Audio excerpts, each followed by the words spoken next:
This exciting and dramatic story took place in the Empire of Xerxes, a state that was famous for both its wise men and its warriors. A legend about ancient families' secret conspiracies intrigues love devotion and true human friendship. The most famous were two duchies, Parquet and Serpente, located next to each other. The House of Parks was famous for its valiant warriors, wise military leaders and commanders, and the Serpente family tree captured the imagination with its untold wealth and ability to extract hard cash from any business. The Parks were more numerous, but the Serpentes, although in the minority, headed the largest bank in the Xerxes Empire, called Python.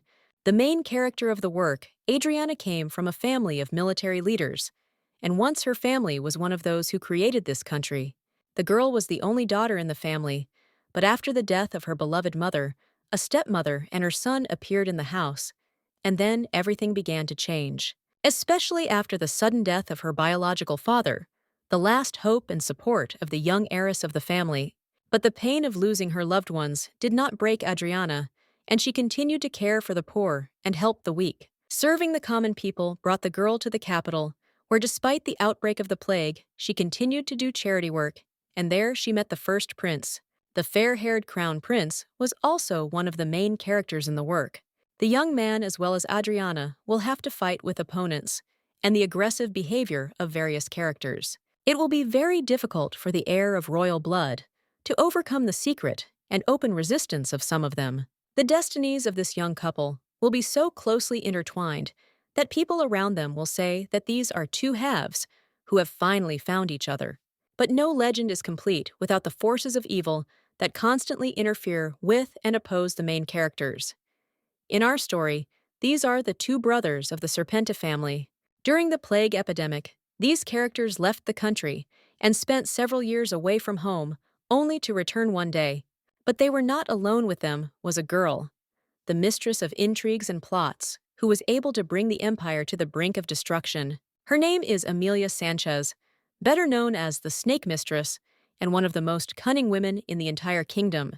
However, over time, the villains receive the punishment they deserve, and retribution for all their sins which are washed away with blood. However, the story of this trinity is much more complex and interesting than it might seem at first glance. Serpente family estate blocking out the rays of the sun.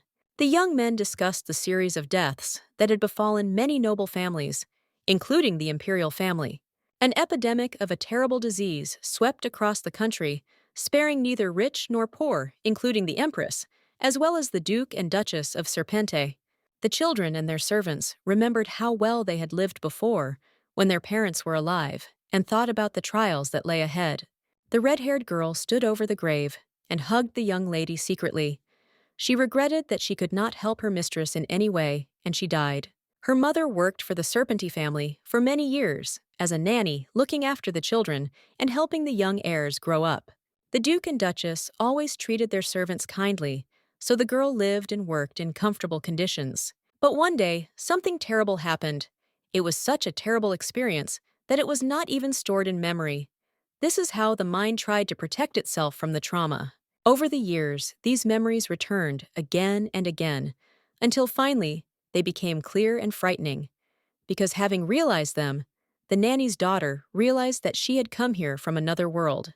She was once an orphan without a single family member in the whole wide world, and died on a cold night after an elevator got stuck, and she froze to death in it. And on the very day when the daughter of the servant in the Serpente house lost her mother to illness, she fully remembered her past life and realized that she had been miraculously transported to a new world, into a universe where there were kings, nobles, and servants into the world that was described in the novel that the poor girl read shortly before her death in the elevator. Her whole life literally shattered into tiny pieces, because everything she believed in turned out to be an illusion far from reality, but she had no other life. And then the girl decided to live this new life with dignity, and therefore swore on the grave of her masters, the Duke and Duchess, that she would take care of their offspring as her mother did. The silent walls of the ancient castle had seen many human destinies, but this turn of events was new even for them. After a night's sleep, the girl's long hair was scattered across the blanket and pillow. When the awakened one opened her eyes, she saw in front of her a young female face of a girl with blue hair. It was very familiar to her. The maid sat up on the bed and began to look around. The surroundings were completely unfamiliar, and she did not understand where she was. Then she turned her gaze to the child who was sleeping peacefully next to her. The baby's name was Estelle, and apparently last night she lay down next to her and simply fell asleep. Soon, the little blue-haired lady also began to slowly open her eyes and wake up from her sleep. Finally, the girl who was already 12 years old at the time stood up and asked in surprise why Amelia was in her bed. The older girl smiled and noted that it was quite the opposite, because it was Estelle who had come to her last night and fallen asleep on her bed. The other children heard the girls' voices coming from the room and went to look for them. The boys followed the sound and soon found themselves at the door. Then one of them pulled on a large iron ring that served as a handle, and it began to open. The boys looked at the girls in surprise and said that they came as soon as they heard them, although they themselves had woken up a long time ago. Amelia turned to the boy with blue hair. His name was Letjes, and he was 15 years old, and asked how long they had been here.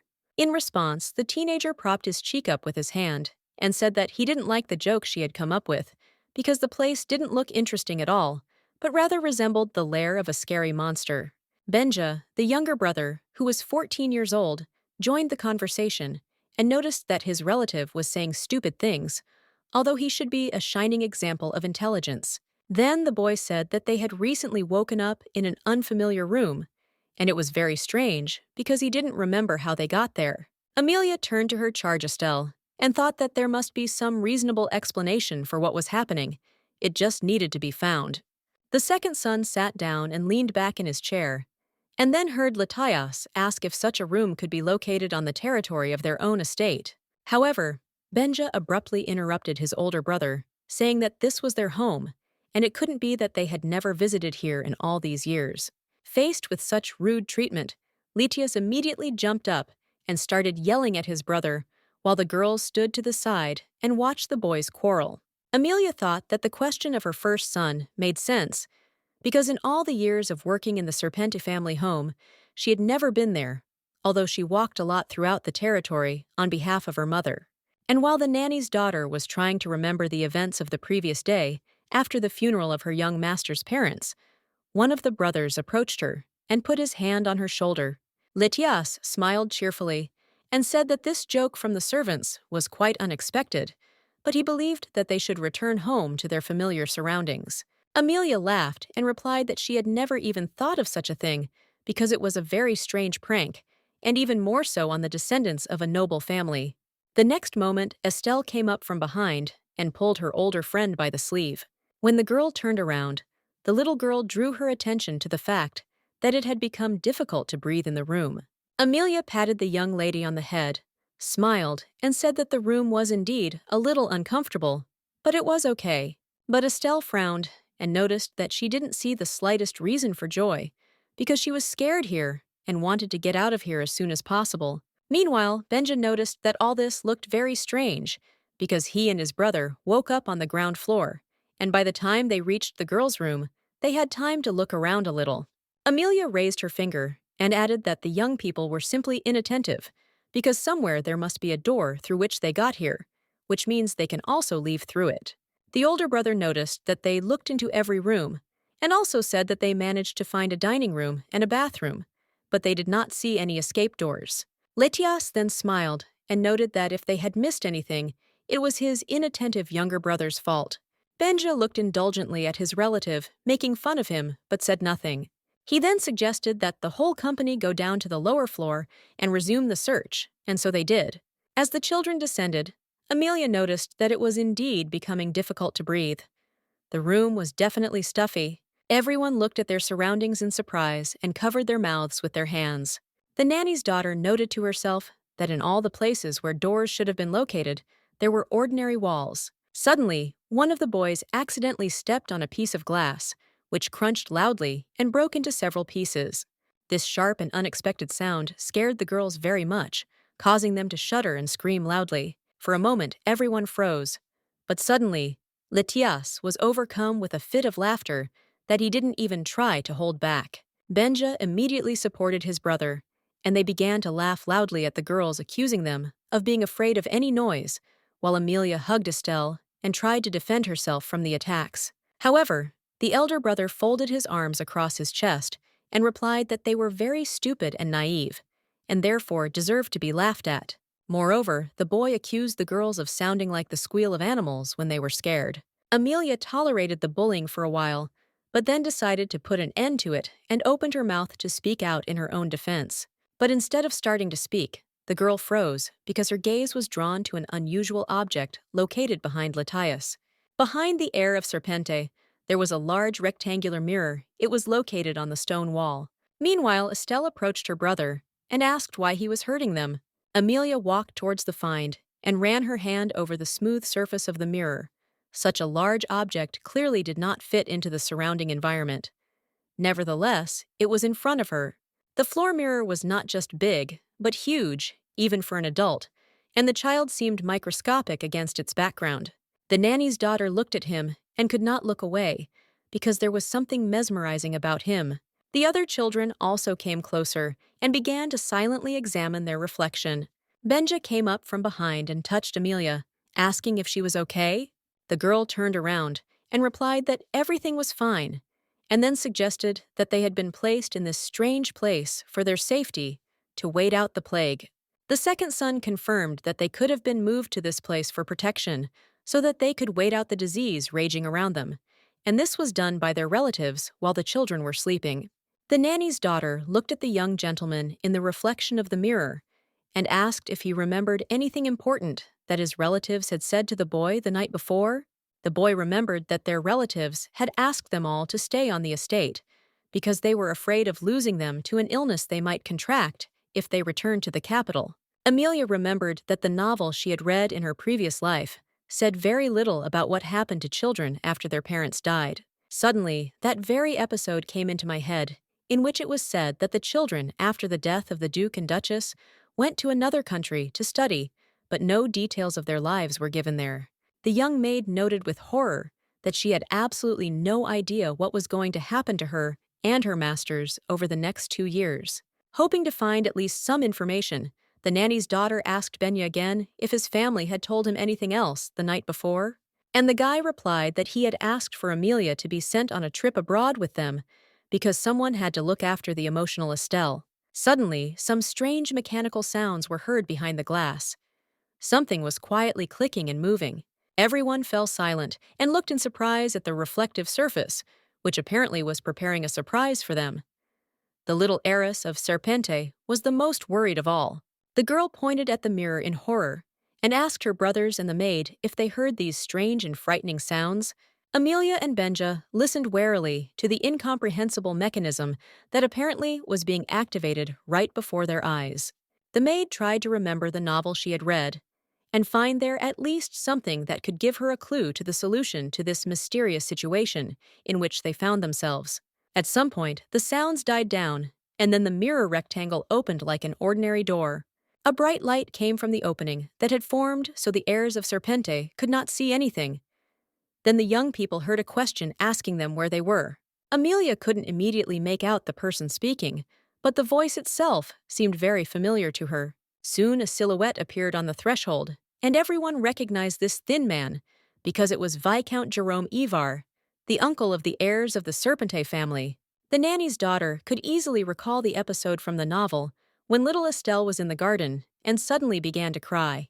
The relative immediately approached the girl, bent down to her, and asked what was the reason for the child's tears, to which he received the answer that the little girl missed her Wendy doll. The man stood up and smiled. He remembered this cheerful pink bunny that the child had recently been given, and which his niece had really liked. A servant was sent for the toy, and very soon the quick steps of the nanny's daughter could be heard, who was hurrying to carry out this important task as quickly as possible. The Duchess happily raised her finger and said that very soon her daughter's mood would noticeably improve. Amelia bowed politely and looked down. Her breath was out of breath from the rush, but she tried not to show that it was not easy for her to run around the entire state looking for the doll. The toy was immediately given into the girl's hands, and her face instantly cleared up, and the tears disappeared as if they had never been there. The uncle stroked his niece's head and gently reminded her that you need to constantly take care of those you love so as not to cry later. Estelle promised not to forget the toy again. Amelia remembered that the young heirs of the family loved Uncle Jerome very much because he always found an opportunity to devote a little time to them and communicate. That's why the nanny's daughter was very happy to see this man in such an incomprehensible situation because he could be trusted.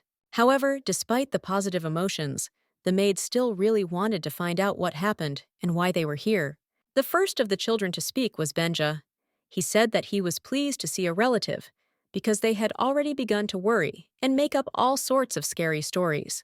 Then Estelle spoke up, made a pitiful expression on her face, and said that she was very hungry and there was not enough air in the room, so she felt unwell. Looking straight into Viscount Ivar's face, the little girl noticed that she wanted to get out of here as soon as possible so that she could at least breathe normally. All this time, Amelia carefully watched the expression on her master's face and already understood that he had clearly bad news for them. Letias also noticed Ivar's behavior and began to ask him about what would happen next. Jerome replied that he had come to them personally to explain and tell them something, and then offered to go with him and talk. The spacious dining room, with a high ceiling under which were powerful wooden beams and a heavy iron chandelier, was chosen as the place for the dialogue. The door to the outside, which was located behind the mirror surface, remained open. When everyone was seated at the dinner table, Uncle noted that he understood their surprise and concern because they suddenly found themselves in a completely unfamiliar place. Ivar added that the change of scenery was a serious but necessary step for the heirs of Serpente. Amelia looked a little confused because she thought she knew almost everything about the characters in this novel. But suddenly, this story began to present surprises. Benja noticed that they were all really worried because it was all so unexpected and sudden, and then asked if this shelter was on their estate. Estelle and her maid were surprised to hear Uncle Ivar confirm that this multi-story building was located in the estate in a secret place, and that other wealthy families had similar ones. The children listened attentively to their relative and then asked when they would be able to get out of this uncomfortable room. The Viscount did not answer right away. It was obvious that he was having a hard time choosing his words, but he still said that their plans to send their children to study abroad had to be revised. Obviously, the children were not happy with such news. Benja immediately asked Jerome, in fear to clarify how exactly their future fate would change. The uncle replied that the plague was currently raging in the capital, so taking the heirs of Serpente to the port located there was very dangerous, so the relatives came up with another way to protect them. Ivar added that their parents, as well as the supreme ruler, tried to sit out the situation in their residences, and this is what it led to. The disease somehow reached them through other people, and despite all the precautions they took, the infection still caught up with them and killed them, which means the mirror of their life was broken forever, but their descendants must avoid a similar fate. Jerome noted that people still do not know how the disease is transmitted, and therefore many regard the disease as a punishment from above, but they will try to save the children. The Viscount added that small children are particularly easily infected and die quickly, so the family decided to hide them for some time in a closed place that almost no one knows about. Amelia had read the novel and knew that the source of the plague was magical, and her uncle had told her that the refuge had been abandoned for a long time, so it should be clean and safe.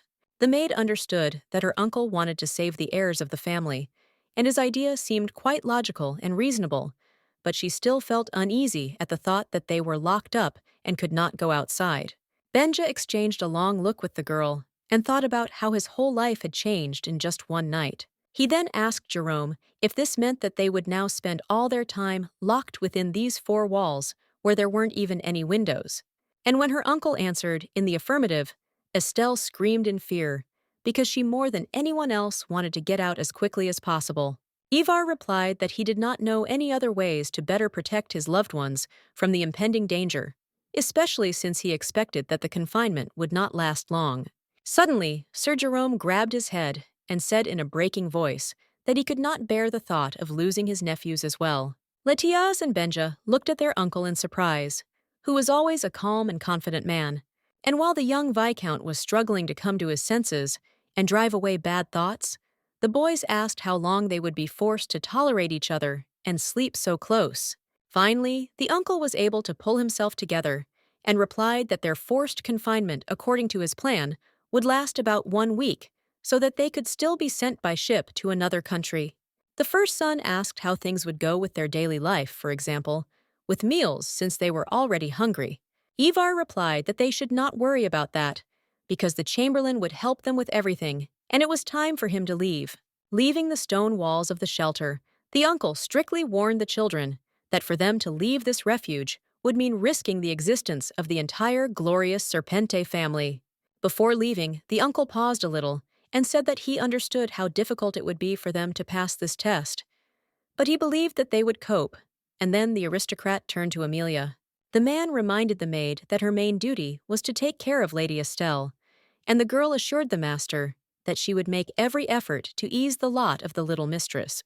Ivar then added that he hoped for the prudence and patience of the young heirs, and also reported that the chamberlain with food supplies would arrive soon after his departure. The children then accompanied their uncle to the mirror door and learned that he would not visit them for at least a week. The door did not remain closed for long. After only a few minutes, it opened again. A tall, unfamiliar man in a servant's uniform appeared on the threshold and introduced himself to the surprised Latias as a new chamberlain named Harris.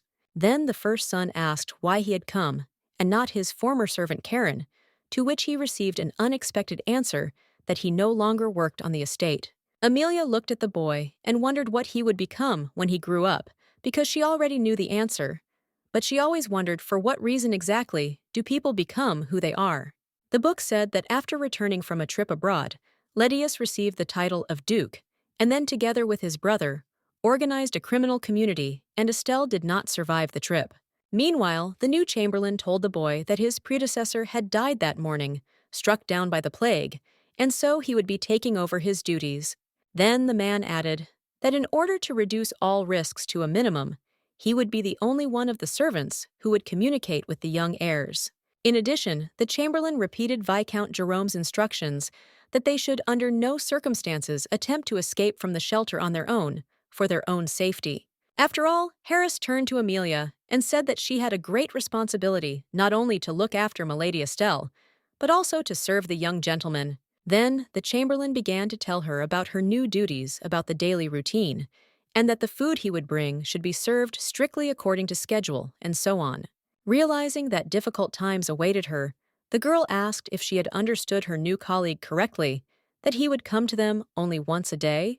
Harris answered in the affirmative, and added that she herself understands that the less often people visit them, the lower the likelihood of bringing infection. And before the man finally left the room, the girl managed to ask what they should do when the food ran out. The chamberlain hastened to reassure Amelia, saying that she should leave the empty grocery cart outside the door, and that when they went to bed, he would replace it with a new one full of supplies. The man then walked out and closed the mirrored surface behind him, leaving the children and the maid to ponder their new situation. Touching the smooth surface with her hand, the nanny's daughter began to think, and came to the conclusion that most likely the door only opens from the outside. And while the girl stood there and thought, various bad thoughts visited her, because anything could happen to them here. For example, her ward, Lady Estelle, could get sick. After the death of the head of the family and his wife, Amelia was seriously worried about the physical condition of their daughter, since the child turned out to be quite sickly. According to the story described in the novel, it was the endless illnesses that led the unfortunate Estelle to the grave. And that trip abroad, which they still had to go on, was the last straw that finally undermined the girl's health. Remembering this, Amelia began to cry. Soon the second brother came up and asked why the girl was standing in front of the door. She knows how dangerous it is outside.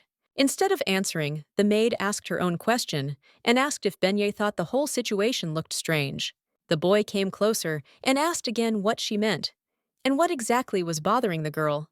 And then the second son added that all this certainly seemed like excessive concern, but he could understand his relatives, because the situation with the plague was really serious. Amelia thought that everything seemed logical, but doubt settled in her soul because her intuition told her that something was wrong with this story. The girl continued to stand at the mirror. A strange feeling did not leave her, because she seemed to know the ending of the whole novel.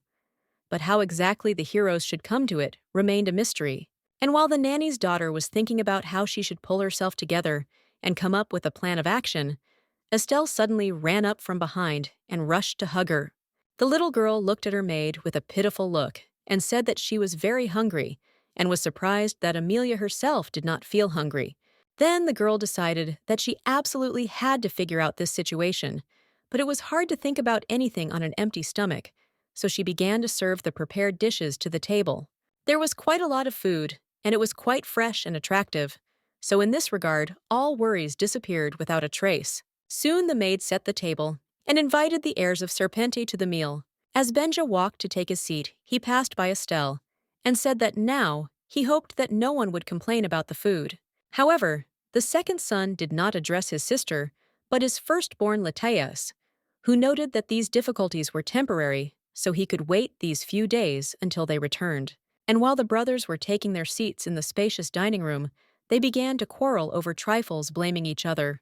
Amelia headed towards the door to close the door to the room, and as she held the door handle, she thought that boys had a very difficult and quarrelsome character. Suddenly, Litias literally screamed with indignation. He began to shout that eating pancakes without sauce was outrageous. The nanny's daughter immediately returned to the table and politely asked to pay attention to the bottle standing behind the first son. The boy's face immediately changed, and he turned red. And then he heard Benja ask his brother to pass him some sauce to pour over his food. Amelia reached out to pass the bottle from one brother to the other, but Latias insisted on doing it himself. But instead of sharing the contents, the first son began to pour generously onto his own plate. Benja took this as impudence, immediately jumped up from his seat, and ran to his brother to take the sauce from him, but he refused and declared that by right of the firstborn, he should receive the best in abundance. A verbal altercation between the heirs escalated into a physical altercation, as a result of which they poured syrup not on the pancakes, but on the table and the surrounding objects. Suddenly, there was a sharp and dull blow of a fist on the table, which immediately brought everyone to their senses and forced them to stop their useless fuss. It was little Estelle. She was angry because she had not eaten for so long, and now her relatives were interfering with her long-awaited meal. The girl then added that the brothers should stop fighting immediately and focus on breakfast. After thinking for a moment, the children silently went to their places so that the young lady found herself at the head of the table. Amelia was glad about this turn of events because her ward showed restraint and did not burst into tears as she had before, but was able to calm her brothers. For a while, there was complete silence in the dining room, except for the rhythmic clink of cutlery and the crunch of chewed vegetables. But then it was time for dialogue. Letius began to talk about how he was already 15 years old, but he still hadn't heard anything about this place and was surprised how such a thing was even possible on the estate's territory. Benja agreed with his brother because he was sure that the first son should have been informed by now about all the important details of their family mansion. The firstborn passed the plates from the table and remarked that he really didn't know something and that he probably still had a lot of unknown things to discover. The boy suddenly remembered the words his father had told him before his death, that Latias was the heir of Serpente and had to learn a lot to lead his illustrious family. Benja didn't answer. He just stood there and silently looked at the dishes that the children had put back on the table for eating. The boy remembered his parents, who died so suddenly, but they were so strong and healthy. The girls listened and said nothing. They too were full of memories and worries about the dead. Estelle said with pain in her voice that she really missed her father, whom she missed so much. Amelia walked up to the little girl and hugged her, and she continued to talk about how hard it was for her to live without her mom and dad. And she also remembered Sylvia, her former nanny, who had also died. The girls hugged each other and began to go over in their heads the memories of the days gone forever, where they were with their parents. After some time, one of the brothers came down the steps and headed straight towards the maid. The boy asked where his sister was now, and received the answer that she was trying to regain her strength and at least get some sleep. Soon the second son arrived, and then they discussed the condition of Estelle, who was very emotional and had difficulty getting used to new living conditions, especially finding it difficult to sleep in a strange place.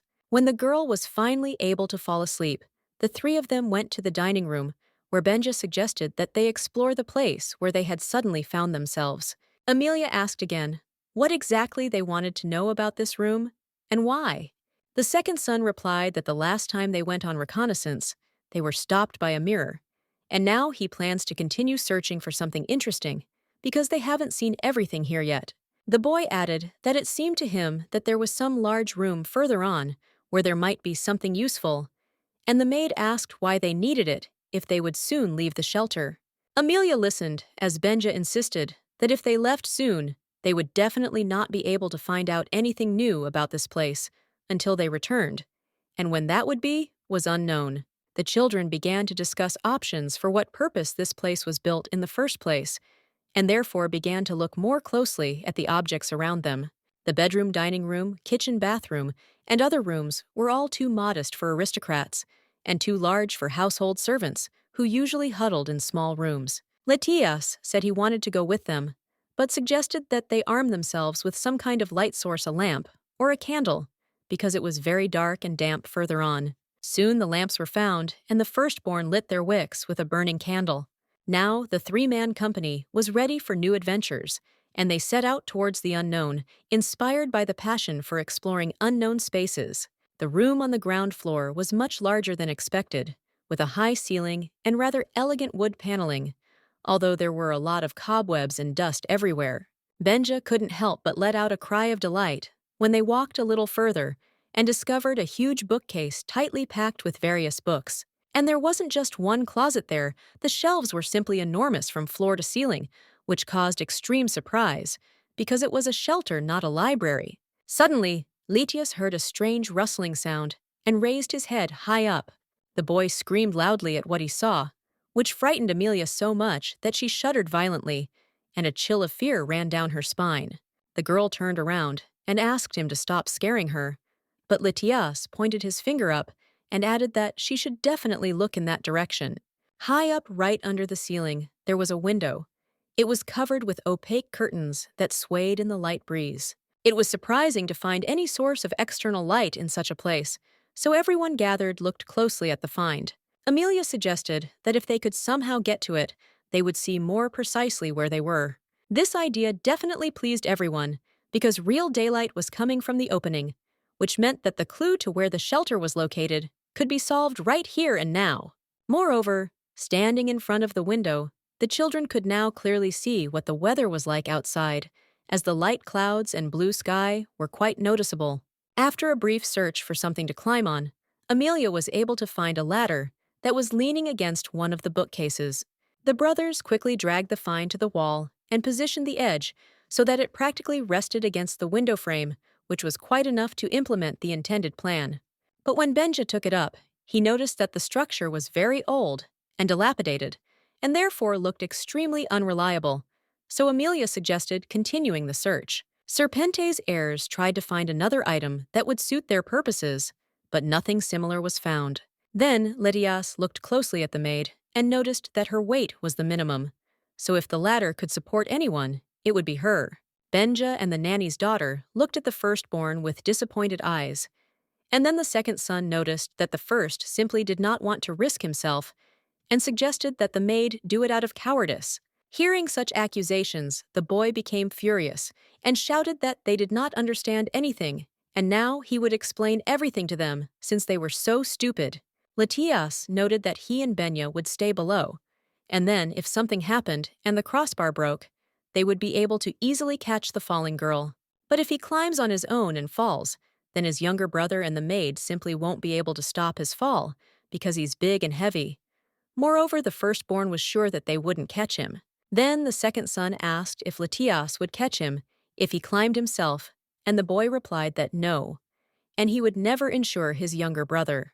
Amelia listened as Benja accused his relative of being a bad older brother, to which Letias retorted that he became that way because the younger one did not respect him. At some point, the girl decided to stop their quarrel, quickly stood between them, and took their hands by the shoulders, suggesting that they immediately stop the conflict and think again about the situation. The maid said that, in fact, it was not at all necessary to climb the old ladder to the window and take risks. This act might not be worth the effort and health invested in it.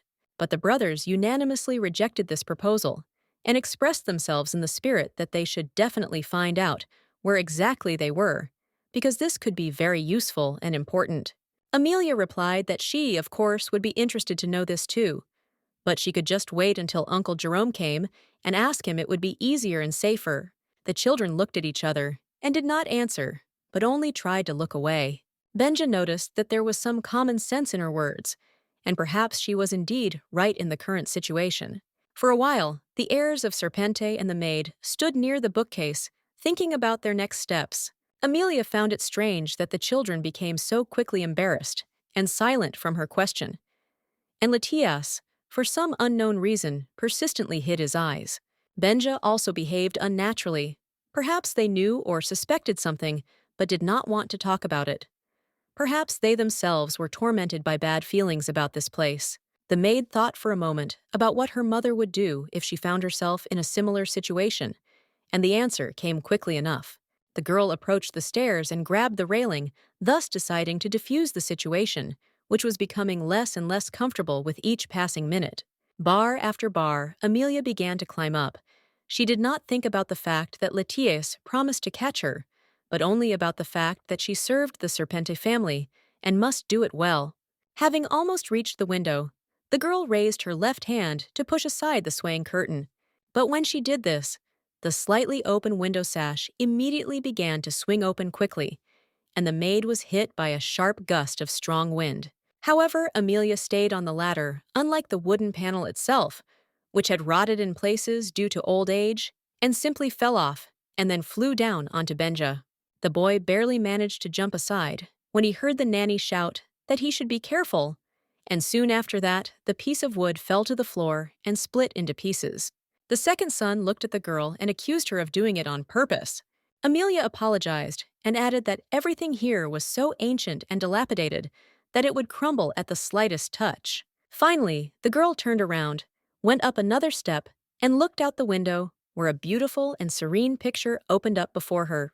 The view was certainly attractive, but completely uninformative, since apart from the sky and distant mountains covered with green forest, nothing was visible. The brothers standing below began to question the maid about what had opened up to her gaze, but she could not answer them at all. Amelia even leaned out of the window, trying to see at least something in front of her, but there was nothing concrete there. An inspection of the outside of the building also revealed nothing, just a smooth stone wall, and that's all.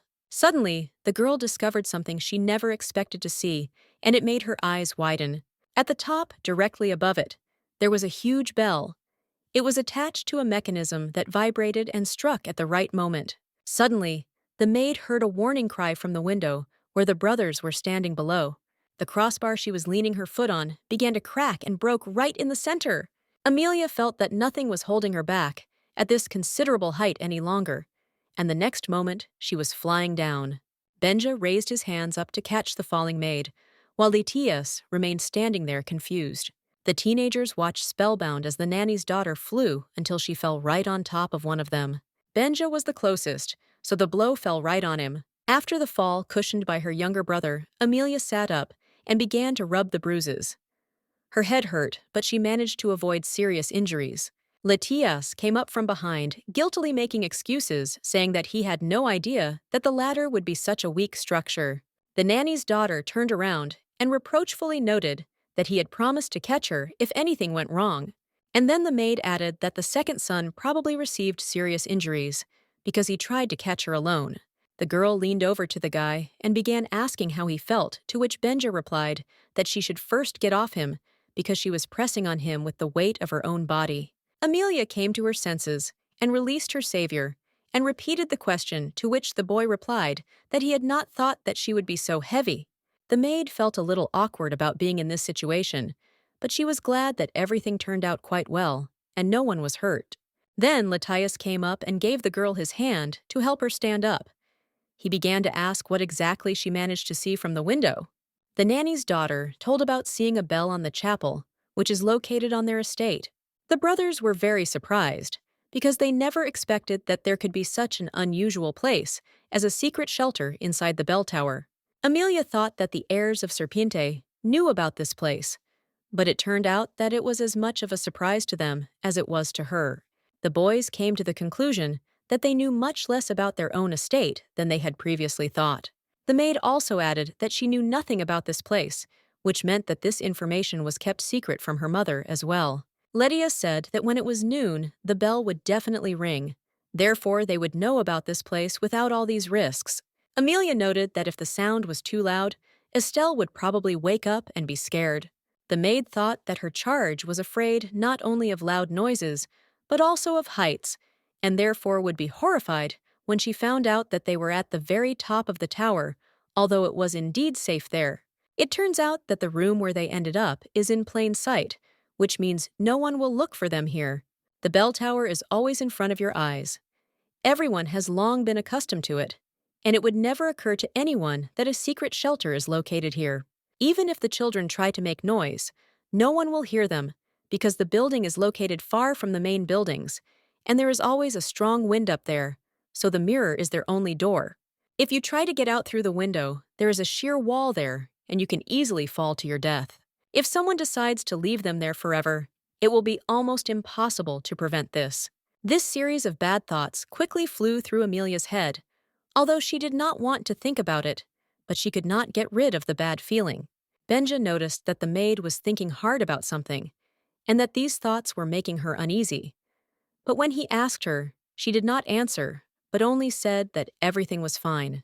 Then the nanny's daughter said that she should go back and check on her charge Estelle, because she was worried about her. Meanwhile, the wind from the street freely burst through the open window and fluttered the light curtain. In the room of the young heiress of Serpente, there was a table with a dressing table, a jug of water, and a small bowl for washing.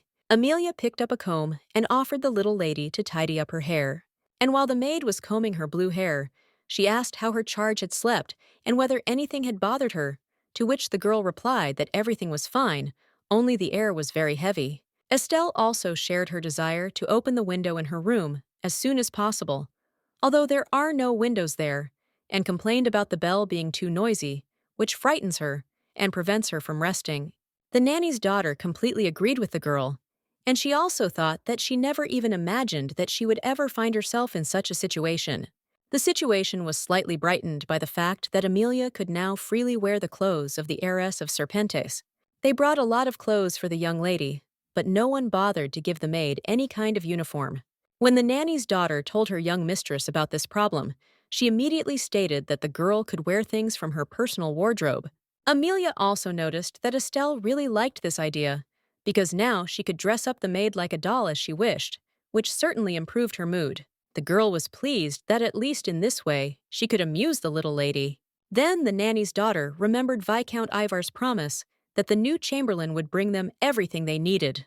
However, in reality, their supplies were simply being replenished while they slept. The cart was filled with food, and there was no more communication with Harris or Uncle Jerome.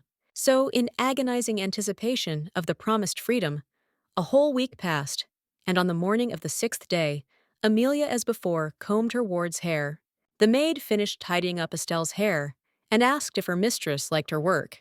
The little girl turned around and replied that everything was fine, and the nanny's daughter caught herself thinking that during these days, no one from the outside world had even asked how they were doing. But something could have happened. Despite the fact that the food was fresh every day, it should be noted that the diet was quite monotonous. Estelle was the first to notice this, and also noticed that their dishes do not change at all every day, the same set. In addition, they are always cold, which makes them tasteless. Latia smiled and noted that there was only one more day to wait, and then asked what the sister and brother would like to eat first when they finally got out of here. Estelle picked up her fork and declared that what she wanted most was cheese. She missed it so much that she was ready to personally destroy all the cheese supplies in the estate. Benja replied that he was missing fish dishes and veal, and when he left here, the first thing he would do was run to the kitchen, beat the cook, and then satisfy his hunger. Suddenly, the heirs all looked at Amelia and asked her what she thought about this.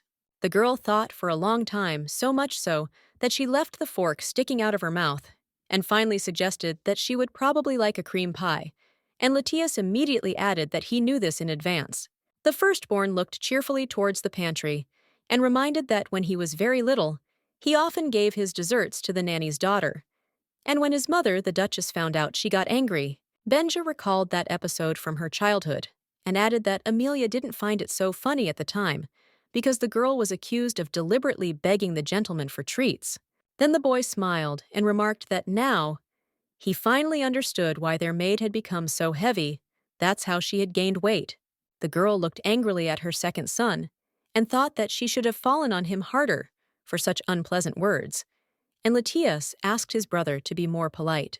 In response, the second son snapped at the firstborn and said that he did not see anything offensive in his words, because one cannot be offended by the truth.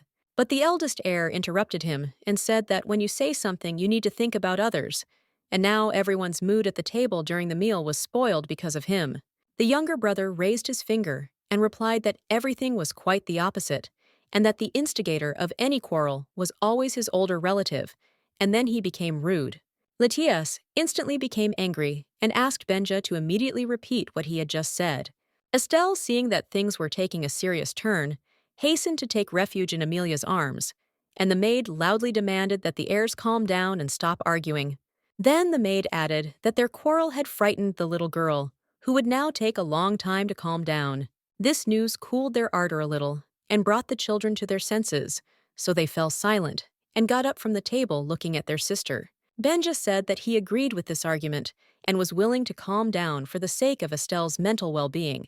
The boy then added that this did not mean at all that he admitted that Latias was right, and therefore he considered it necessary to simply leave the dining room, which the boy did, slamming the door behind him. The firstborn began to shout after him that their conversation was not over, and that he perceived such an escape as the younger brother admitting his own guilt. Amelia approached the teenager, took his hand, and said that he was also to blame for the fact that Estelle was constantly nervous and did not sleep well since any quarrels between the brothers traumatized her very much. The boy walked away from the maid and replied that for the sake of his sister's well-being, he was ready to turn a blind eye to some of Benja's antics. The nanny's daughter was glad that she had managed to resolve the quarrel, but she was worried that the brothers were constantly arguing and could not find a common language, which sometimes became dangerous. The girl began to clear away the dishes, put the cutlery in its place, and think about what caused their feud, because in a few years they would become real evil bandits. For the rest of the day in the tower, the brothers tried to keep their distance from each other, and Estelle spent it in the company of Amelia, which at least somehow raised her spirits. When evening came, everyone went to bed waiting for tomorrow, for there were so many hopes for it. Finally, morning came. The maid woke up and began to straighten her hair, which was scattered across the pillow. Suddenly, the girl remembered that today was the last day of their forced confinement, and her eyes opened wide. The maid got up first. Estelle continued to sleep peacefully on the bed, where they had gone to bed in the evening. Then Amelia thought that she had woken up too early, and that it was still a long time until morning, so she lit a candle and quickly washed her face. She didn't feel like sleeping at all, as the girl was very worried about their imminent release, so she decided to take a walk. The nanny's daughter came downstairs and saw the cart in its old place. It was always left near the mirrored door. With a familiar movement, the maid lifted the dome over the plate of food and looked at the contents. There were pancakes with a melted piece of butter, exactly the same dish as all the days before. Amelia thought, because this day was supposed to be special, but it starts exactly the same as all the previous ones. The maid thought that Viscount Ivar could not deceive them, because they were his family and close people, so why did nothing change? Then the maid began to bite her nails, trying to calm herself down, and thought that she should wait because it was still deep night, and they could be let out during the day, or even in the evening. Amelia supposed that something might have changed in the outside world, but then why hadn't they been told about it, instead of just silently putting the cart full of food back in place? Suddenly, the girl's heavy thoughts were interrupted by Benja. He quietly came up from behind, took her by the shoulders, and asked what she was doing there, which scared the maid to death. The nanny's frightened daughter turned around and looked intently at the young gentleman, and he asked with an imperturbable look why she was so afraid of him. The second son calmly repeated his question about what happened and why she was walking around the floors so late at night. Amelia knew his bad character very well, and therefore decided to avoid conflict, smiled and noticed that he got up very early. But Benja continued to insist on his own, and pointing his finger at the girl, said again that he wanted to know why she was here. The maid did not resist, and told the truth that she was very interested in what would happen on the seventh day, because Sir Jerome promised that their stay here would not last longer than a week. However, the boy interrupted her and noticed that nothing had changed, because the cart as usual was in its place. Looking into his eyes, Amelia realized that the heir of Serpente was very upset and depressed. Apparently, he also expected good news from this day. The maid thought that the boy might suspect her of knowing something, or simply think that she did not trust his uncle, so she got up earlier than the others to be the first to hear the news. Benja added that he hopes that his relatives will come to them today as they promised, but later because waking up the children so early and bringing them home is stupid. Then Amelia reached out and pointed to the cart, noticing that it contained their usual daily rations for breakfast, lunch, and dinner. The boy understood that giving out food in the evening, if they were planning to let them out of here during the day, was illogical and strange. However, the boy tried to stand up for his uncle, suggesting that the extra food could have been put in just in case. What if they were late in arriving? The maid noted that she was very concerned about the fact that there was no dialogue between them and the outside world, absolute silence, and only food supplies, no news or discussions. Amelia looked at her second son and added that not only was she in complete uncertainty, but also the heirs of the glorious Serpente family were in the dark about their future fate. Benyu was starting to get annoyed with this dialogue because he couldn't respond convincingly to the comments, so he asked the girl what she was getting at and what she really wanted to say. The maid did not want to quarrel with the boy, but she had long been tormented by various questions and suspicions about their fate, which Sir Ever had prepared for them. The nanny's daughter did not want to voice her thoughts out loud because she assumed the worst possible outcome, namely that the Serpente relatives decided to get rid of the direct heirs of the Duke and Duchess in order to appropriate their entire enormous fortune. Amelia thought that if she voiced her suspicions, her second son's reaction might be unpredictable. Unknown amount of time in this man's family, so she should think about every word she said. The maid remembered that, according to the plot of the novel, she managed to settle down well in the Serpente family. However, she was in the heroine's place and was not that same Amelia, so she could change the plot. Since the girl's fate depended entirely on these people, she had to be extremely careful and delicate in her actions. In this new world, she has her whole life ahead of her, and to spend her time with dignity and happiness, she must create a good reputation for herself and make influential friends. The heirs will face many difficulties and terrible shocks on their way, and the maid can try to make their lives better. But to do this, she must maintain good relations. And while Amelia was thinking about serious things and what she should answer the young master, she did not notice how Benya slowly raised his hand to her face. And then he flicked her finger hard, right in the forehead, which caused a lot of negative emotions and annoyance. The nanny's daughter asked why the guy did this because it was painful and humiliating. But Benja laughed and replied that when she was asked, she should immediately answer the question and not withdraw into herself, and then suggested that the girl felt hostility towards their new chamberlain. Amelia was very happy when she realized that the boy himself unexpectedly helped her get out of this situation with minimal risk, and besides, his mood improved. After this, the second son grabbed his stomach and complained that he was very hungry. Then the maid asked him why he had abandoned dinner yesterday and run to the library. Looking at the cart, Benja hesitated, and then replied that he wanted to show her his find. And when the girl asked what he found there, instead of answering, the boy grabbed her hand and dragged her along with him. The boy smiled slyly and added that it was better not to talk about this out loud because it needed to be seen with one's own eyes. Entering the library, they began to make their way between the shelves of books and soon stopped. Amelia, holding the candlestick in her hand, was shocked by what she saw, because she could not even imagine that the young aristocrat was capable of such a thing. There were a lot of ladders lying on the floor, both broken and whole. Benja boasted that he had gone through each of them and checked which ones were still strong and which ones were dilapidated. The maid was very surprised and began to reproach the boy for engaging in a risky business that people of his position should not engage in. And then the teenager, full of pride at the impression he had made on the girl, climbed up the ladder, leaning against the window, and added that he had been careful and everything had turned out all right. And that was the main thing. Once at the very top, the boy sat down on the windowsill and called Amelia up. He said that she should definitely take a look at it. However, the nanny's daughter began to protest and insist that he should come down immediately because sitting on the edge of the window was extremely dangerous. But Benja replied that he would only go down if she herself came up to him. The maid walked up to the ladder and grabbed the rung. This structure actually looked sturdier than the one she had climbed up a few days ago. As Amelia climbed up, the thought flashed through her mind that she could let the boy fall from the tower, and then a bunch of problems would disappear by themselves. But was that the price she wanted to change the plot? When she reached the very last crossbar, the girl stopped and looked above her and was shocked by what she saw. Her eyes widened in horror, and the boy's name was on the tip of her tongue for the reason that he wasn't there.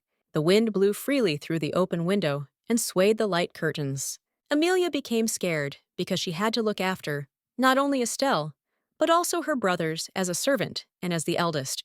The maid reached out her hand to the window to climb higher and confirm or deny her most difficult assumptions. And when the girl leaned over the edge and looked down, she was met by a hand and Benja's cry that she should follow him further.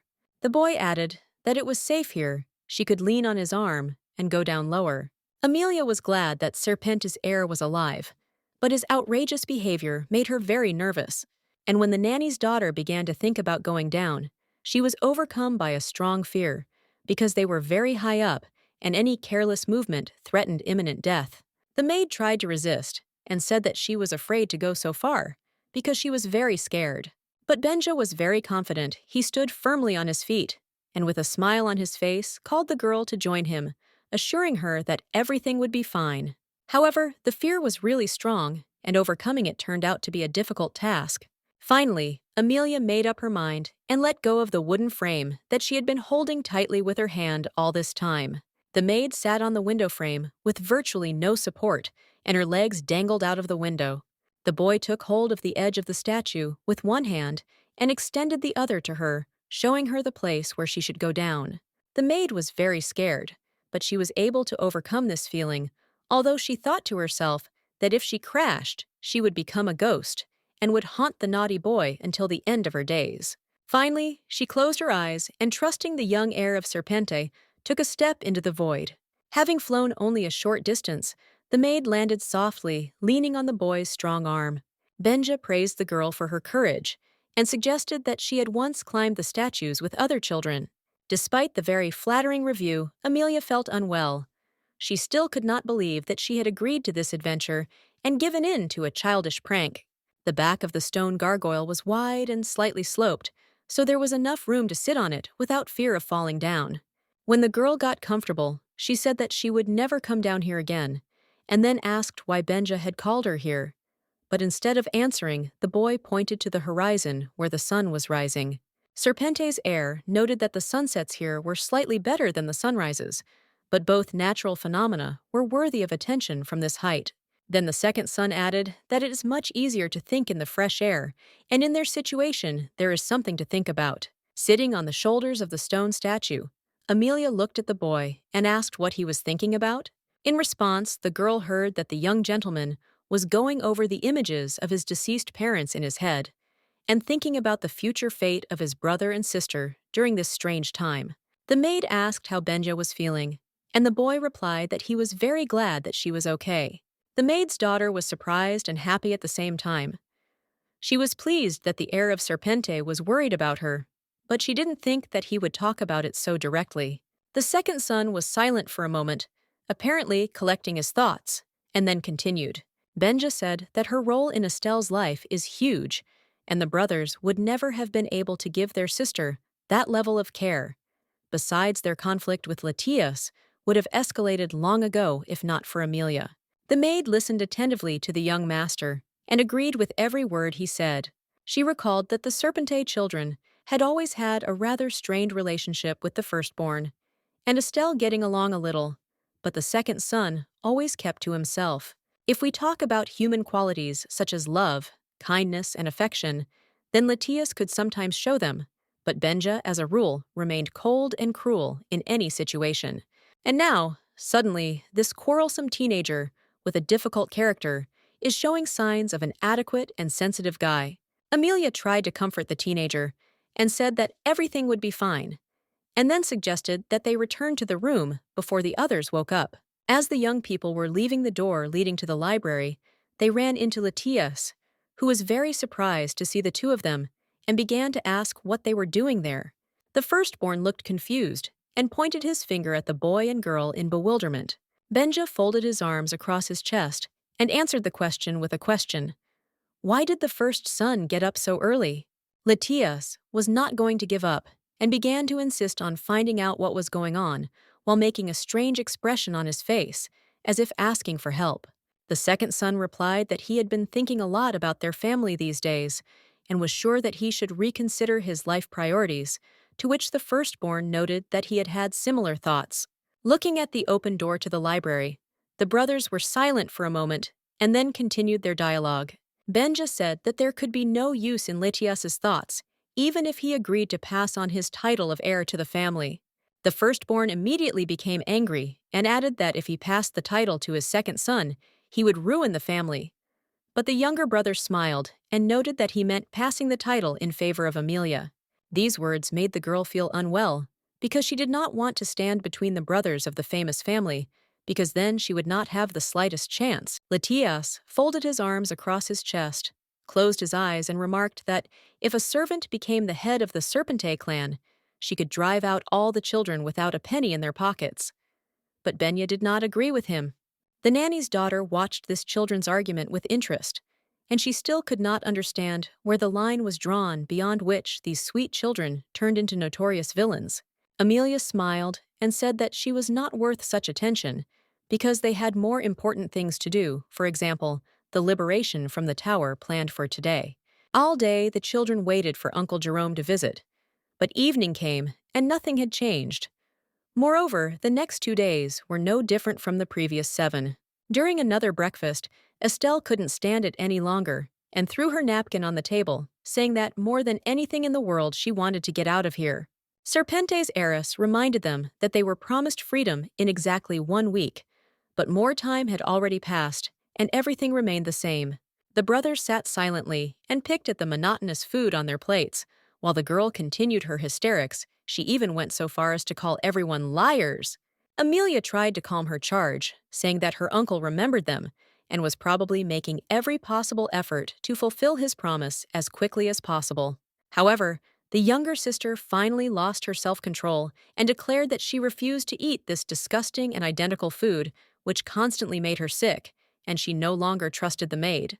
Latias said that Estelle should pull herself together immediately because their relatives care about them, and who knows what is going on out there in the outside world, so they need to stay calm. Then, the firstborn reminded that his sister was a representative of an ancient noble family, and therefore she should be able to wait and be patient. Perhaps things had only gotten worse outside the tower. Amelia walked up to the girl and put her hand on her shoulder, then said that, although it had been almost 2 weeks, the food was still appearing steadily in the mornings, so they shouldn't worry. The maid thought that perhaps the time had come when she should stay overnight at the Mirador and talk to Harris. Perhaps he could tell her at least something about their future fate.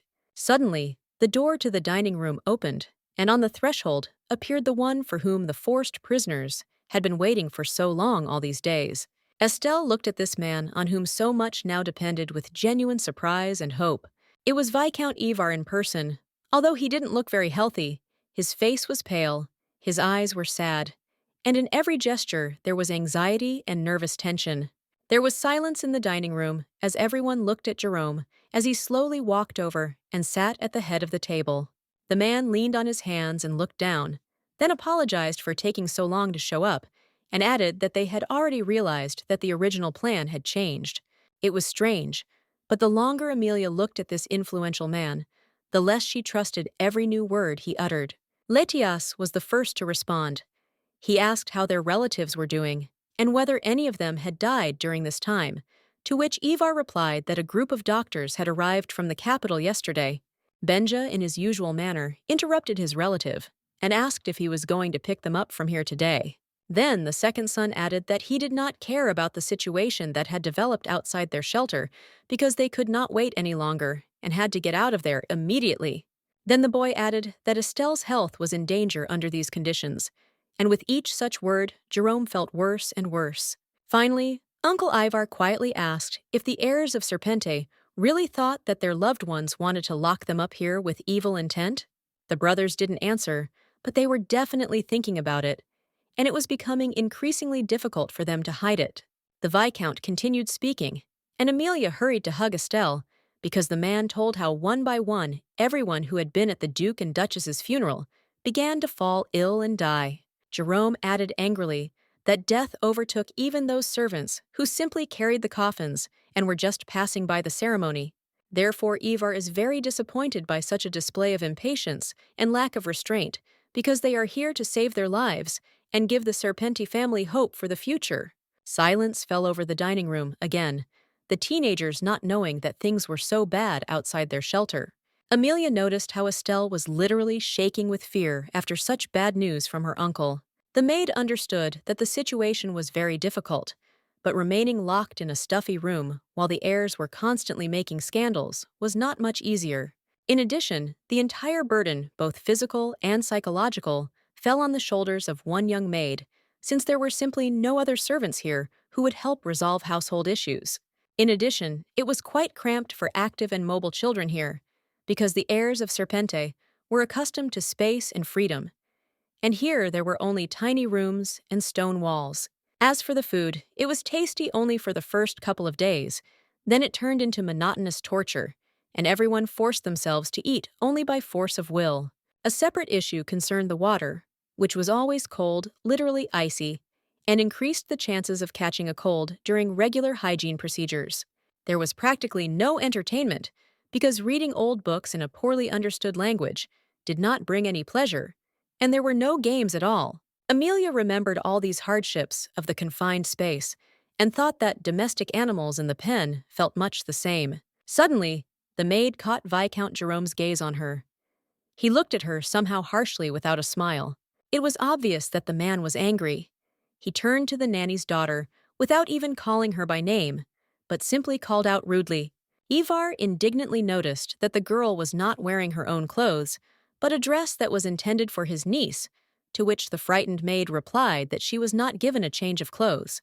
The Viscount thought for a moment, then admitted that it was his mistake, and then began to apologize to Estelle for this misunderstanding, after which he noted that the chamberlain would issue a uniform. Then Benja spoke up. He remembered Harris and said that he didn't like him at all, because he didn't communicate with them and wasn't interested in their life, but only changed the food in the cart while everyone was sleeping. The boy added that they have to eat the same cold food every day, which has a very negative effect on its taste and their morale. The second son noted that if this circumstance could not be changed, then at least its cause could be explained. And then the uncle began to talk about their difficult situation and problems in the capital. The Viscount placed his hands on the table and noted that as long as the plague raged in the city, they were forced to make do with what they had, but they were doing it all for the sake of the survival of the Serpente family. The man added that it is really difficult for all of them now, but they must be patient and strong for the future. The heirs stood silently and listened to the sad news from their uncle's lips. It was difficult for them to accept all of this, but it seemed they had no other choice.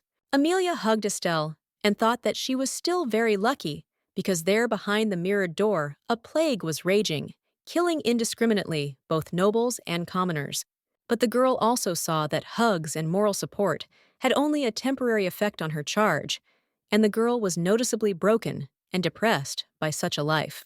Benja said that he understood everything, but would like to hear at least some approximate time frame for their release from this forced confinement.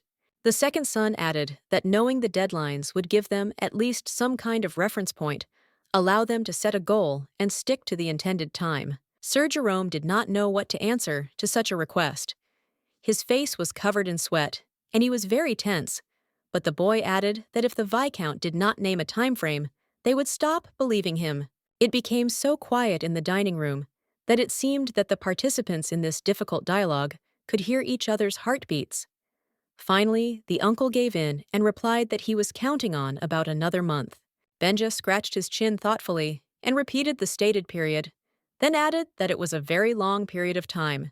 The man noted that even for an adult, such an ordeal would seem like torture, and for small children, it would be tantamount to hard labor, but he saw no other chance of salvation. The nanny's daughter continued to hug the little lady and think that they had very difficult days ahead of them. Uncle Ivar added that he would make sure that in a month they would all be able to go abroad by ship, and at the same time he would try to ensure that the illness did not affect their departure. Sir Jerome then asked the children if they had heard him well that they would have to hold out for another month under these conditions, and the heirs were silent for a long time at first, and then agreed. As the Viscount had promised, Harris had placed a set of maid's uniform next to the cart the following night, so Amelia immediately went to the mirror to change. The dress was modest, but she liked it, because now she was becoming not just the daughter of a nanny who helped her mother, but a full-fledged servant in the famous Serpent family. The girl enjoyed looking at herself in the mirror because the uniform created a kind of coziness and an atmosphere of aristocratic order in the room. However, Estelle was not happy because she really enjoyed dressing her personal maid in different dresses, and now Amelia would have to wear this boring dress every day. The girl lay on the bed, her head on the pillow, and remembered how fun it was to change the girls' outfits, and then asked permission to at least sometimes play with her in this way. The nanny's daughter noted that their life would now be more comfortable because they had brought and installed a real working stove where they could heat water. The little lady could not share Amelia's joy, but only turned away in annoyance. Estelle clutched the pillow and said in a sad voice that she was so bad here that even warm water wouldn't change anything. The maid looked at her charge with alarm and thought with doubt about how the girl would be able to endure a whole month in such conditions without games and entertainment, in complete inaction.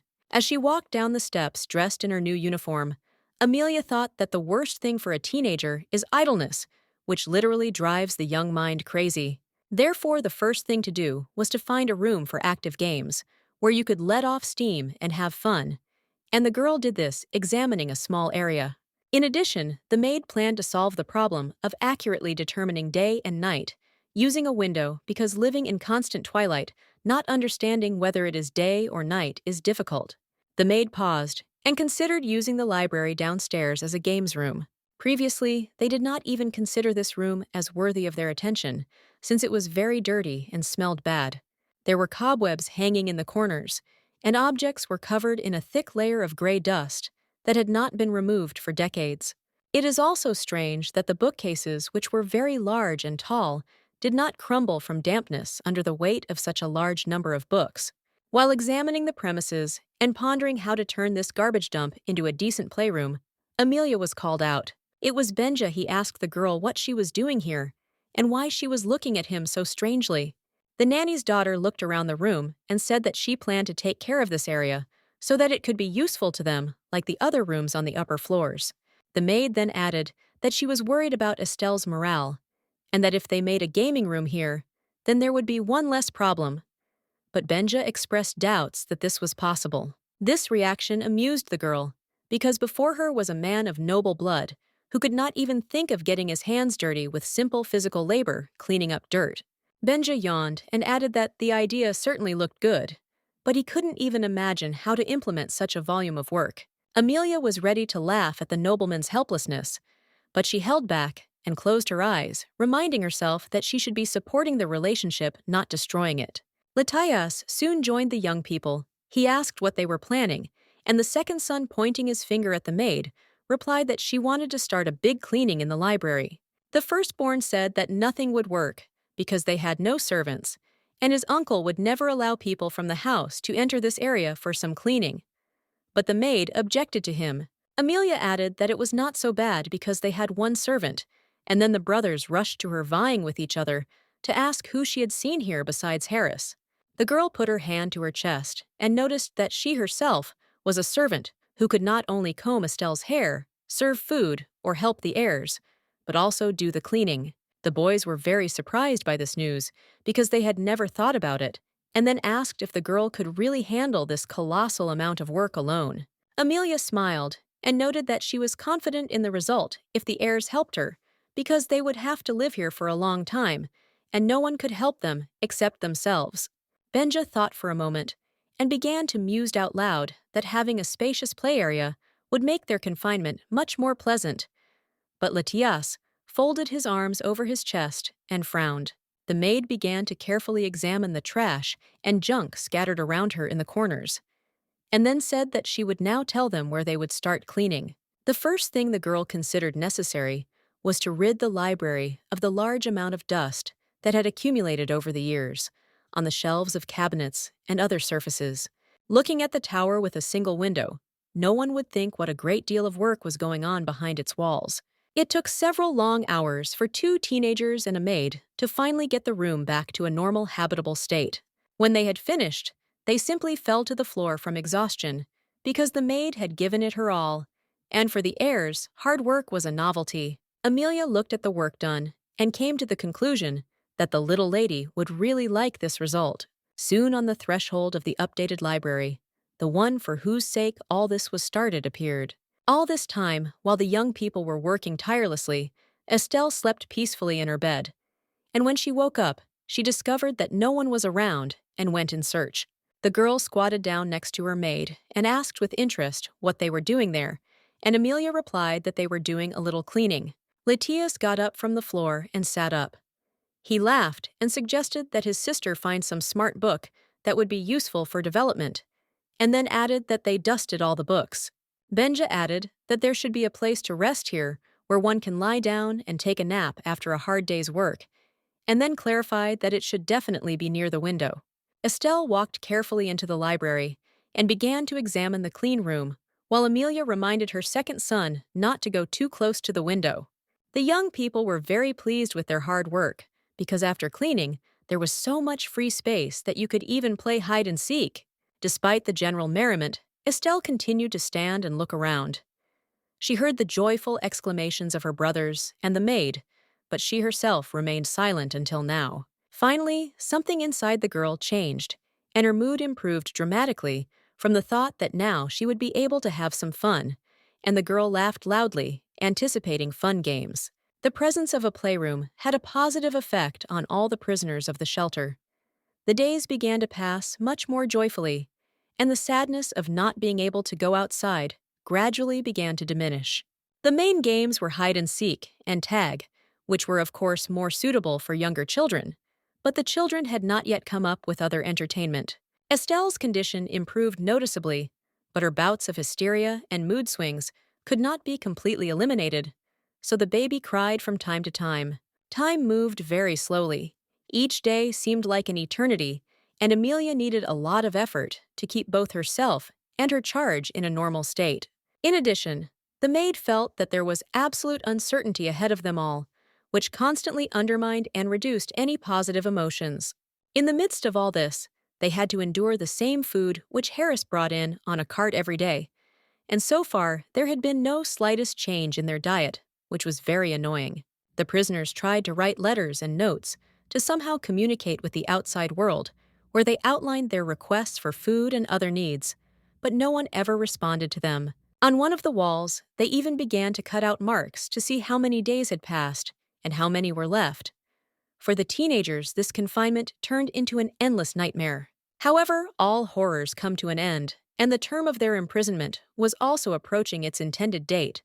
Amelia saw this clearly every time she looked at the wall with notes in the morning. On the day that marked a month since Viscount Jerome's last promise, the weather was fine. The sun was shining brightly, and there were almost no clouds in the sky. At the same time, the maid did not relax, but continued to calmly and disciplinedly perform her duties, for example, washing clothes. Having finished with another batch of linen, the girl stopped for a minute to catch her breath and rest a little. During this long time, Amelia learned a lot, and was even able to master washing large items such as bed linen and blankets using her own feet. The maid also grew stronger mentally because she was forced to be under constant stress, taking care of the little lady and smoothing out conflicts between the arrogant brothers. At the very beginning of this period, the maid made a decision for herself that she would perceive everything that happened here as an endless series of life lessons, which she would accept with gratitude. This position helped the girl to go through a lot of trials and endure with dignity many troubles and hardships that arose before her during this time. Amelia looked at Estelle's freshly laundered dresses and thought that she had succeeded in fulfilling her plan, and therefore her spirits were high. Her current level of skill as a maid was so high that she could wash a bright lace dress decorated with jewels clean without ruining anything. While wiping a large, beautiful stone, the maid thought that she was now so experienced that when they left here, no one would dare to replace her, and she would remain with the young mistress. These joyful thoughts were suddenly interrupted by a sharp call from behind, from which the girl shuddered violently and felt unwell. Benja approached as usual, unnoticed, and then abruptly asked the girl what she was doing, to which he received a completely logical answer: washing clothes, although this was already obvious from the many things around. Then the second son, who looked irritated and angry, asked why Amelia was doing this. Didn't she know what day it was? The maid felt awkward about being questioned like that, but she held back and replied that she was washing the clothes because they were dirty and that was her job. Serpente's heir frowned and added that he didn't remember her ever doing laundry here before. The girl was outraged because she tried so hard to learn something new and useful, and finally she succeeded, and then suddenly she was reproached for being too proactive. Amelia began to justify herself by saying that she wanted to clean up and make sure everything was clean, and then added that she, like the other inhabitants of the shelter, did not like dirt. But when the girl mentioned the fact that while they were here, order had to be maintained, Benja finally lost his temper. The teenager quickly walked up to her, grabbed her by the shoulders, and lifted her up sharply, preparing to tell her his thoughts on the matter. The second son literally screamed that she wanted to curry favor so that everyone would think that she was a good servant, but all she should really do is behave as before. The heir of Serpente squeezed the maid's shoulders tightly with his hands and added that her only duty, both within the walls of the shelter and beyond them, was to entertain the descendants of the noble family. Amelia was shocked by such a revelation and did not immediately find what to answer. So strongly did these words hurt her. The girl lowered her head and quietly said that she wanted to be not only a useful nanny, but also help with other household matters. Benja stopped frowning and looked closely at the maid, who now felt very bad. The boy hesitated for a moment, but then suddenly he realized something and his expression immediately changed. Then the young aristocrat quickly removed his hands from the fragile girl's shoulders and began to justify himself, saying that he did not mean this at all. But it was too late. Amelia lost self-control and began to cry quietly, and bad thoughts about her second son and his thoughtless actions were spinning in her head. Suddenly, Benja said that he was wrong and asked the girl for forgiveness. It was surprising because in all these years of communicating with him, she had never heard him apologize. The boy actually looked confused and acted like a person admitting his guilt, and then he added that he was sorry that it happened this way and offered his help. The maid was so surprised by this event that she immediately stopped crying and only continued to stand in front of the boy with her eyes wide open. It was surprising, but Benja didn't run away or freak out, but calmly picked up the brooch and started asking what he needed to do with it. Meanwhile, the day in the tower went on as usual, and outside the warm sun was still shining. The second son helped stretch a clothesline across the entire room in the library and began hanging bed linen to dry. Amelia praised the boy and continued to straighten the hanging dresses, thinking about how much this man had changed in recent times. Benja said that during their stay in the shelter, he did a lot of things that he could not have even thought of before, and for him, it was all a little strange. The maid agreed with the teenager and noted that he had been through a lot, but no one would believe him if he told her that he helped with cleaning and laundry. To this, the teenager responded that he would hardly want to share such stories with anyone, and he also expressed doubt that they would ever get out of here. Amelia thought for a moment, and then asked what happened to the guy that he came to her in such a bad mood. The young aristocrat hung another sheet on the clothesline and noticed that she knew the answer to her own question perfectly well. The girl objected that at any moment the door in the mirror could open, and they would come for them to finally take them out of here. But the guy looking at the underwear replied that this might not happen. Seeing how upset Amelia was, Benja clarified that they could be picked up tomorrow in a week or in a month. That is, it was unknown when. The maid asked whether the second son really believed that the blame for their imprisonment lay not with the plague epidemic, but with relatives who had planned something bad. The boy looked at the girl, but didn't answer, just grinned. And then the maid realized that all those fears that had tormented her since the first day of their imprisonment also filled the mind of the young master. The boy finished hanging out the laundry, turned around, and looked calmly at the girl. And there was a lot of sadness, longing, and pain in that look from the expectation of a possible negative development of events. After some time, the bell rang, and the sound spread throughout the area, letting people know the exact time. The brothers were sitting at a table in the library, each busy with something of their own. Benja was reading a book and drinking tea, while Letius was thinking hard and suffering from agonizing anticipation. The firstborn turned to his second son and noticed that it was already noon and no one had come up to them. Perhaps they were playing a joke on them? The younger brother coldly remarked that such a stupid joke could only have occurred to Letius, and that it deserved a good spanking.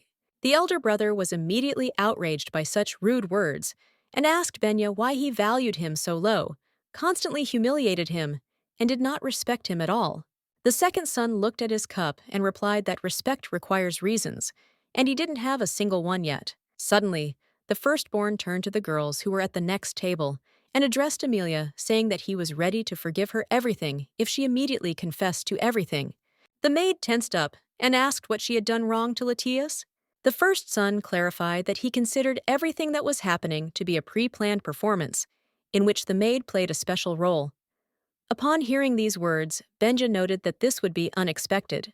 The girl was holding a stack of books at that moment, and most of all, she wanted to hit the heir of Serpente with them for his words, for the fact that the boy still did not trust her, although she was suffering along with them. However, Amelia managed to restrain her outburst of feelings, and she thought about what kind of strange books he had read, since he began to look for deception and betrayal in everything. Suddenly, someone grabbed the maid by the clothes and pulled her towards him. She turned around and saw her charge. Estelle asked in a trembling voice if the girl was a witch like in the fairy tale she was reading now. For a moment, the maid felt like the whole world around her had gone crazy because she had tried so hard for them, endured hardships, and worked on herself every day. And in the end, she received distrust. And the most offensive thing for Amelia was that Estelle succumbed to this mass hysteria and also began to suspect her, although she had done so much for the little lady. After some time, Estelle tried to go to bed, but she couldn't fall asleep, and then the maid used a proven remedy. She began to sing a song about blooming lavender. It always helped. The girl ran her hand through the hair of the peacefully sleeping child and continued the lullaby in which the main character promised to become an empress if her chosen one became an emperor. The story in this nursery rhyme ended so well that even the birds and animals began to dance for joy, and by the end of the story, the little lady was fast asleep. Amelia thought about how she had tried various ways to calm the emotional girl before going to sleep, but the best method was the lullaby that her late mother sang to her. The nanny's daughter still remembered herself before she came here. Now she has changed to cope with new life situations. Also, for a deeper sleep and psychological peace, the maid made a new doll for Estelle with her own hands, similar to her previous toy, which the girl loved so much. This turned out to be very useful, since the baby usually had a hard time falling asleep, and with the rag toy the process of going to sleep became less painful. To create this craft, the maid used her old dress, so now she has also learned how to make dolls from fabric.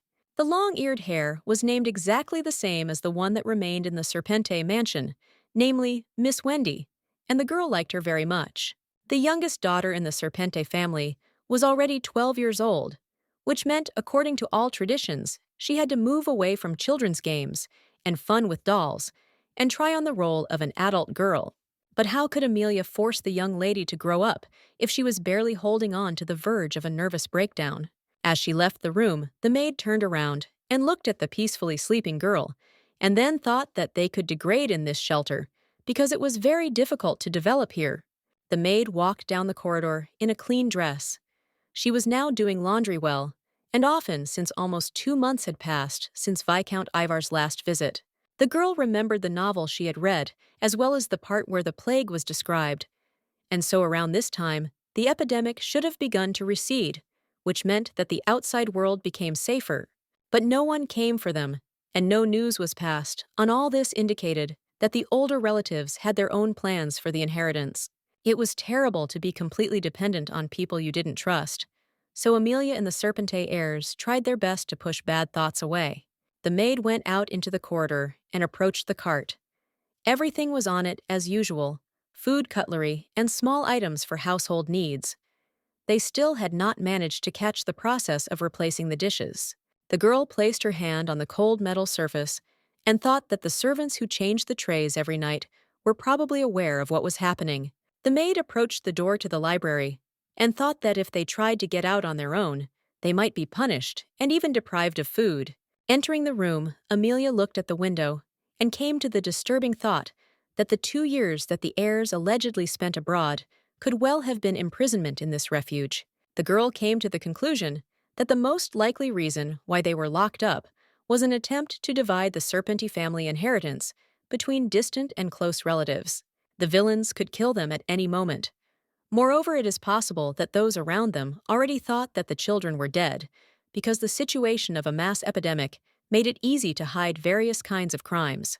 However, they were still alive, and Amelia, standing near the bookcase, wondered why her relatives had not gotten rid of them when they had such a convenient opportunity. Perhaps they were spared, because such a sudden death of so many heirs might arouse the suspicions of the emperor and the board of the Python Bank. Viscount Jerome said that his main task is to protect children at any cost, which means he can use this as an excuse to do whatever he wants. The maid began to bite her nails out of excitement and continued to think that this was a very cunning plan, because purely formally, the uncle really did to some extent protect them from the outside world. So even if we assume a situation where they manage to escape from the shelter and tell the emperor about what is happening, Ivar will always be able to justify himself by saying that he fed and cared for the heirs. These heavy thoughts of the girl were interrupted by Latias. The boy came up to her and stood next to her, but did not frighten her, as Benja usually did, but only quietly called her name. The first son pulled a book from the shelf with his finger and asked how his sister was feeling and whether she had finally managed to fall asleep. Amelia answered in the affirmative and said that the best sleeping pill for the girl was a lullaby sung by her mother, and then briefly recounted the content of the song. When she finished speaking, she noticed that the teenager was not listening to her at all, but was sitting and reading a book, as if she was not there at all.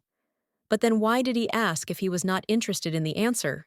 Benja answered, instead of Litias, saying that he himself would not refuse such a lullaby before going to bed, because in recent days he noticed that he could not fall asleep quickly. The girl turned to her second son and asked if he considered himself old enough to listen to lullabies before going to bed, but the boy objected that age meant nothing. The young aristocrat then invited Amelia to play chess with him and promised that if she won, he would treat her with more respect as an older and stronger person. The maid agreed to play by candlelight, but warned that if Estelle woke up, she would have to interrupt the game and go to her, so that she would not be scared. And Benja nodded understandingly.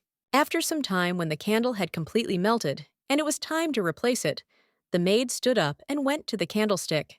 The girl raised her hand to remove the stub and stood motionless for a while, thinking about something of her own. Benja called out to the maid impatiently and asked why she had stopped and was not doing anything she had planned. Amelia walked over to the bag where the candles were and said that she was worried about when they would run out of light sources because they were using up quite a lot, and no one was replenishing the supply. And while the second son was talking about how winter would soon come, the maid added that they still had lamp oil, which could also be used for lighting. Finally, the girl returned to the candlestick and replaced the burnt-out candle with a new one, and Benja asked her to sew a warm blanket because he saw how she made a ragdoll deer so she could make a blanket too. The new candle gave a lot of light, and the girl returned to the game. But before that, she noticed that the toy did not depict a deer, but a hare named Miss Wendy. And as for the blanket, they did not have fluff or wool. Amelia sat down opposite him, and the boy agreed that they really didn't have any animals here to shear, and then added that they had a lot of things to burn like books. The girl agreed that the library was indeed huge, and that in the most extreme case, they would have to use books as fuel, but she noted to herself that this option seemed wild. And while the maid looked at the game board and thought about her next move, Benja noticed that the books to be burned should be selected in advance, and in general, he did not know if there would be enough of them to survive the winter. The second son added that if their supplies were not replenished, then they should first take care of their sister and heat water, only for her. Ladias was silent all this time, listening and getting angry. Finally, the firstborn could not stand it any longer, and loudly slammed the book shut so that everyone fell silent and looked at him attentively. The main heir of the family literally shouted that he was tired of listening to this nonsense, so they must immediately stop this empty chatter. He then pointed his finger at Amelia and stated that he was very unhappy with her behavior and that what upset him most was her endless complaining and pessimism. The girl was clearly not prepared for such a display of anger from the young gentleman, and therefore froze in place, not knowing what to do. However, the weeks spent in the company of the heirs of Serpente were not in vain, and the maid quickly found something to answer, saying that she was trying to prepare for different scenarios. Lerias angrily stated that they shouldn't worry about something that didn't happen, but the girl tried to argue that they were in a difficult situation and they needed to be prepared for anything. The firstborn rudely interrupted Amelia and declared that she was just a servant who had forgotten her place and had again crossed the line of what was permitted and therefore should immediately shut up.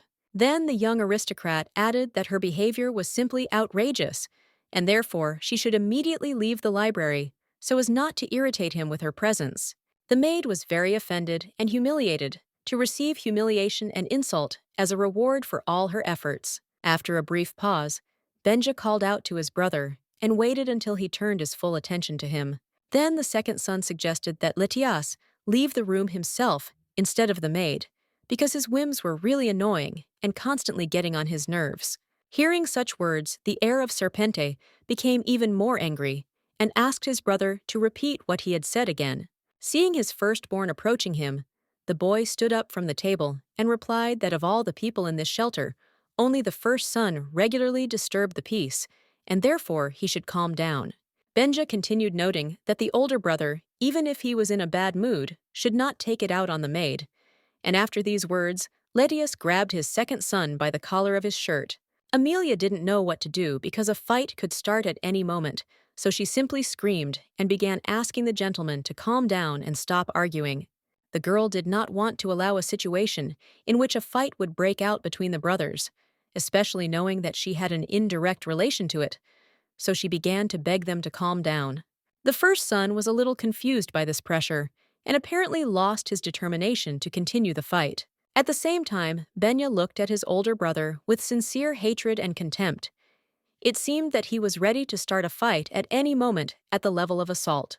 Amelia wanted to understand the reason for their endless conflicts and tried to talk to them about it, but both boys were silent and did not want to answer her question. How did it all start? Realizing that she had run into a dead end, the maid decided to leave the library, believing that, left alone, the teenagers would be able to talk and resolve the situation themselves. Finally, the girl noted that she was leaving because she wanted to avoid at any cost the continuation of the conflict that had begun.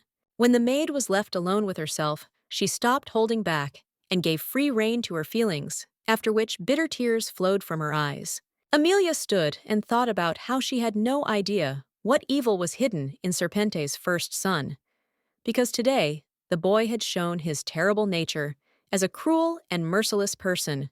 The girl walked down the stairs and thought about how in this world there is a division into classes where different sets of rights and responsibilities are given from birth, and it was painful for her to face this reality.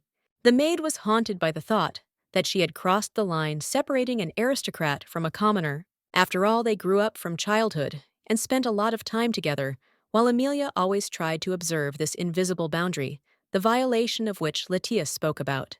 The girl could not understand why her sincere concern and care were perceived as an attempt to allow herself more than she should. The maid poured a whole bowl of warm water on Estelle's back, but she had not experienced the joy of water treatments for a long time. The ward asked if they could postpone the bathing until another time, because the water was only slightly warm. However, Amelia objected that she needed to wash right now, because very soon the heated water would cool down and then become completely icy. Then the little girl looked pitifully at her maid and suggested postponing the procedures until the next day or sometime later, but the girl refused. Estelle added that they didn't have to take as much care of their appearance as before, because no one could see them, but the girl looked categorically at her charge and took shampoo from the shelf. Amelia noted that her lack of self-care and dirtiness, unacceptable for an aristocrat, would be immediately noticed by her brothers, and the heiress would feel much worse. The girl looked at Estelle and thought about the fact that laziness had killed more people in the world than all the epidemics, so she must maintain order and cleanliness in every possible way as an element of discipline. The maid understood that if she relaxed even for a moment and took a short break from externally maintaining her status, it could be a one-way trip, and not the most pleasant one at that. Finally, the maid managed to convince the little girl of the need for regular ablutions, and the girl agreed to bathe, and in the meantime, order and cleanliness reigned in the first son's room. The boy sat on the bed with his back to the door and thought about what was happening around them. In an unconscious attempt to aid his own thought process, the teenager began to bite the nail on his right thumb. Amelia opened the door and asked the boy if she could enter his room.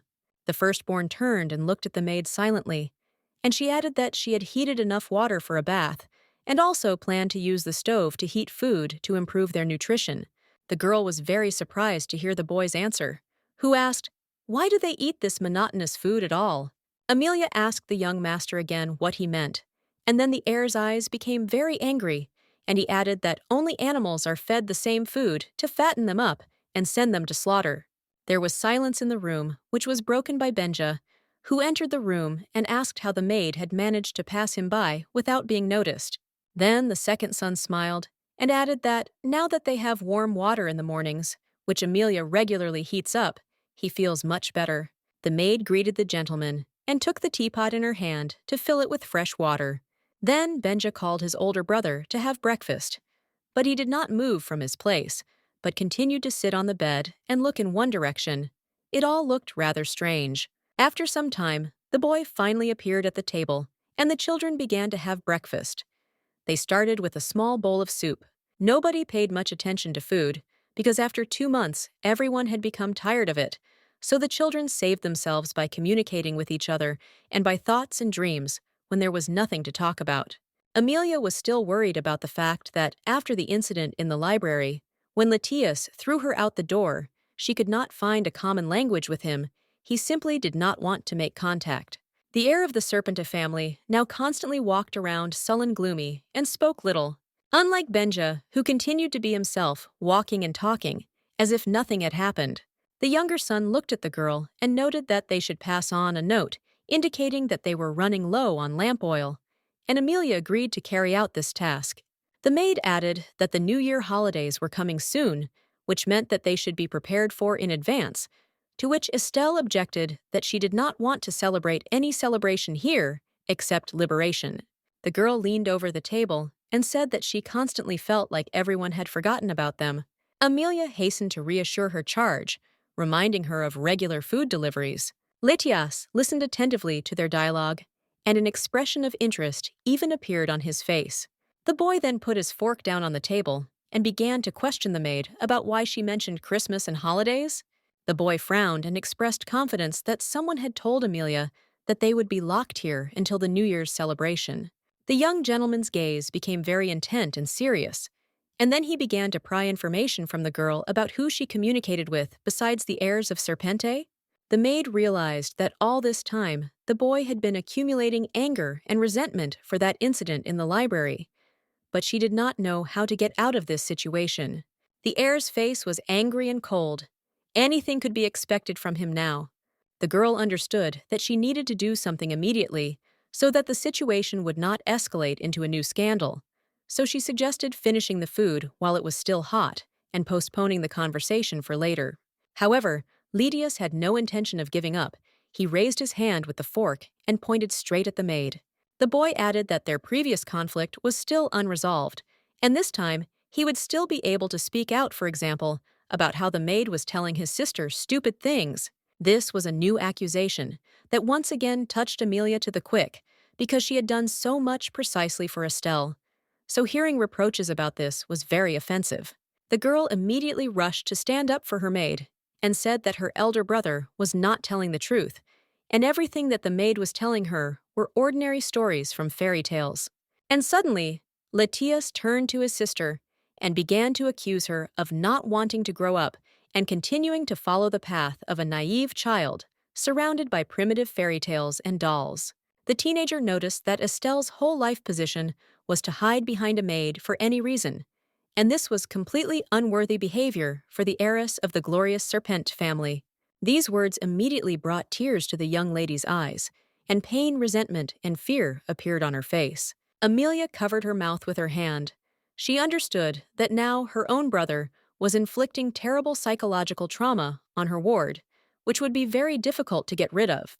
The firstborn raised his fork, preparing to say something else, but did not have time because he was interrupted. Benja got up from the table, walked up to his brother, and loudly called his name, causing him to turn around abruptly. The second son's face was distorted by the tension he was experiencing at that moment, and he noticed that his patience was coming to an end. Letias grinned evilly and reproached his brother for once again defending a low-born servant. Benja replied that this was true, and he did not see anything shameful in it. But on the contrary, he believed that he was doing the right thing. Hearing these words, the firstborn made a mocking expression and assumed that his brother had fallen in love. It was obvious how tense the second son was, but Letias, as if not noticing this, continued to talk about how sad love stories between aristocrats and commoners can be. Then the first son closed his eyes and laughingly remembered that some time ago, Benja had asked Amelia to sing him a lullaby. And before the younger brother's clenched fist touched the jaw of the main heir of Serpente, Letias managed to compare him to a famous lover named Romeo. The teenager screamed in sharp pain and immediately losing his balance, began to fall to the side and fall. The girls stood hugging each other and watched this scene with horror, while the maid asked Benya, with undisguised surprise, what he was doing. The second son caught his brother's falling body and grabbed him by the front of his shirt, while Amelia asked him to stop immediately and stop the fight. But the teenager was hard to stop because rage clouded his eyes, and he pounced on Letias again, punching him in the chest. At that moment, the boy did not look like a refined aristocrat, as he had before, but rather resembled a wild beast that had tasted human blood. Another blow threw the firstborn to the floor, and he made a hoarse sound, reminiscent of a groan. However, the fight did not end there. The first son, squatting down, suddenly looked at his brother with a piercing and angry gaze. And then he suddenly straightened up and hit Benya with his elbow from below in the jaw, causing him to immediately stagger and drop to one knee. Letias quickly stood up and started yelling at his younger brother, accusing him of forgetting his place. The boy then added that all this time he had tolerated his antics and unworthy behavior only because he was his brother. But today, everything had changed. The girls had already stopped hugging each other and were now watching what was happening with horror. They still couldn't believe that this was actually happening.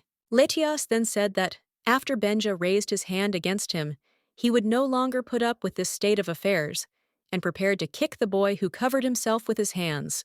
To make the boot kick stronger, Letias even ran as far as the space around him allowed. Wanting to protect the heir of the family, the maid, without thinking, threw herself between the victim and the attacking first son. Benja even tried to stop her, managing to scream for her not to do it. But it was too late, and the strongest blow hit the girl right in the stomach, causing her to be thrown up and folded in half, and then the unfortunate woman began to wheeze. Hellish pain spread throughout her body and paralyzed her thoughts, so that Amelia could not even scream. Only tears gushed from her eyes. Estelle, horrified by the sight of her own brother beating his beloved maid, lost her power of speech and covered her mouth with both hands. The girl let out a long groan, which turned into an ugly wheeze. She was in a lot of pain, and tears were flowing down her cheeks in a copious stream. Letias opened his mouth in amazement, because he had not planned to beat the girl at all.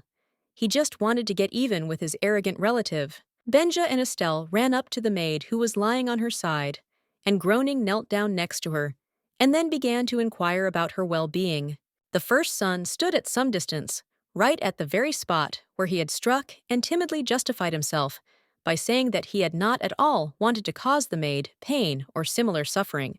The younger sister sobbed over the body of her maid, writhing in pain, and kept shouting at Letias, calling him crazy, and trying to get an answer to the question of why he did this. Serpente's main heir looked pitiful and endlessly repeated several phrases that he did not want it to turn out this way, and in the end, he even began to apologize.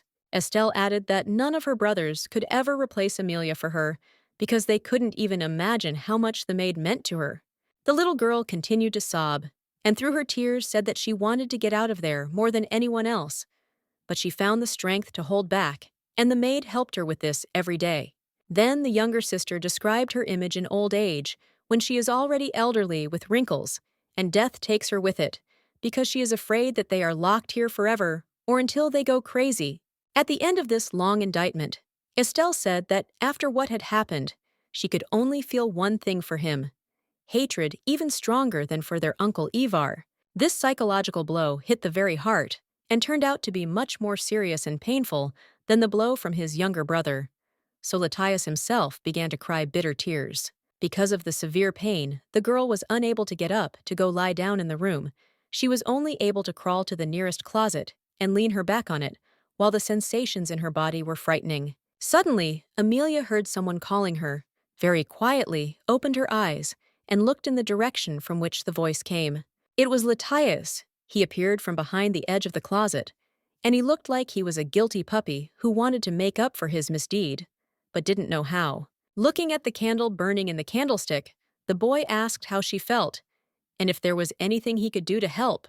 Amelia said that she was in pain, and that he could hardly help her with anything, and then added that it was her own fault because she had exposed herself to the blow, and she would not make such a mistake again. Lydius remembered that he said many different unpleasant words about the girl, but he wants her to know that he never really thought that way. The boy added that he behaved this way because he could not come to terms with the situation they found themselves in, could not accept the possible betrayal, and accumulated day after day the anger that he took out on her.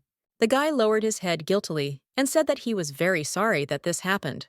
Amelia closed her eyes and thought that she was too attached to this family, since even after such an act, she did not feel hostility, and said out loud that she understood that Latias did not want to hurt her. Then the girl looked at the open window, the curtains of which were fluttering in the wind, and asked if the first son had any thoughts about who could have done this to them if it was all a setup. The maid thought that if they could identify the circle of suspects, then maybe they could understand how to proceed further. The firstborn thought for a moment and replied that all the relatives had behaved kindly, but personally he was most suspicious of their uncle, Viscount Jerome Ivar. Latias suddenly froze, as if he remembered something, and added that the day before they moved to the shelter, he signed some documents, among which was a power of attorney to manage the family's assets. Amelia's eyes widened at this information, especially when the boy mentioned that he had also given the family seal of the Python Bank to his relatives as he had to go abroad. The girl suggested that the relatives initially wanted to gain control over the bank, and for this purpose imitated the departure of the children abroad to the Faya Empire. But why then lock them up since they already have power? The maid continued to think, because the aristocrats of the two neighboring kingdoms often visit each other, and the deception would soon be revealed, unless of course they sent dummy children there. And while the maid looking out the window was pondering the possible intrigues in the Serpenti family, the boy spoke up and suggested that Estelle might have been right, and that their destiny was to grow old and die here. The heir added that if this was true, then he had no use for such a life, and then looked at the open brown frame behind which clouds and a blue sky were visible. The girl noted that the heir of a noble family should avoid such thoughts, because he bears great responsibility for the fates of many people, and not just his own. Amelia added that if he were gone, then who would lead the entire family and take care of all these people who trusted him? The boy was surprised and asked if he could really think about inheriting power when he could not control his emotions and was losing faith in his own strength every day. The maid smiled a little and replied that if he tried, then everything would definitely work out for him. It simply couldn't be any other way. Amelia looked out the window, trying to remember something, and then continued the conversation and mentioned her family. Moving slightly away from the closet, the girl laughed and added that her mother's distant ancestors were gypsies, which meant that she had inherited the ability to see what would happen. Then the maid painted a rosy picture of his bright future for the boy. But in order for all this to come true, he must work hard on himself. After some time, when Amelia recovered, Lydius came to her and his sister to sincerely ask for forgiveness, while Estelle remained very strict with the boy. However, it was not limited to just apologies, and since the firstborn hit her, he began to behave much better than before. The prisoners agreed not to discuss certain topics, so as not to accidentally repeat the quarrel. For example, this concerned the length of their stay within these stone walls. In the end, it turned out that excluding certain aspects of their lives from their communication definitely led to positive results: peace and warmer relationships. One day, Amelia was walking down the hallway and suddenly heard a strange noise coming from the library. The girl hurried inside and witnessed a serious fight between two brothers. But it was not a fist fight, but a battle on two sticks that were once parts of a ladder. The maid who was carrying a stack of books asked anxiously what they were doing and why they had sticks in their hands. Letias called Amelia little sister and said that he was very glad that she would witness their grand duel. The girl was surprised and asked again how it was possible to fight on the ruins of an old staircase. But the teenager said that this was quite enough for fencing training. The firstborn took a short break and reminded the maid of her own words about the need to constantly develop and work on themselves in order to achieve the desired goal and succeed. Turning away demonstratively, the brothers began to discuss their shortcomings and agreed that they should work hard and persistently to be worthy of their older sister. Amelia grabbed her head because she had not meant dangerous fights on half-rotten pieces of wood, but expected that the children would begin to develop intellectually and spiritually. Estelle, who had been watching the battle closely, said that she was very glad about this change in her brother's behavior, because after that incident and the conversation with the maid, they stopped quarreling. At this moment, Letius looked closely at his younger sister and said that she also had to start working on herself so as not to fall behind her relatives.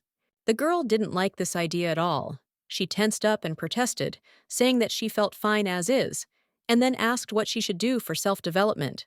The firstborn raised his finger and noted that Estelle was an aristocrat from the Serpente family, which meant that she would one day be at a royal ball, so she should be able to dance.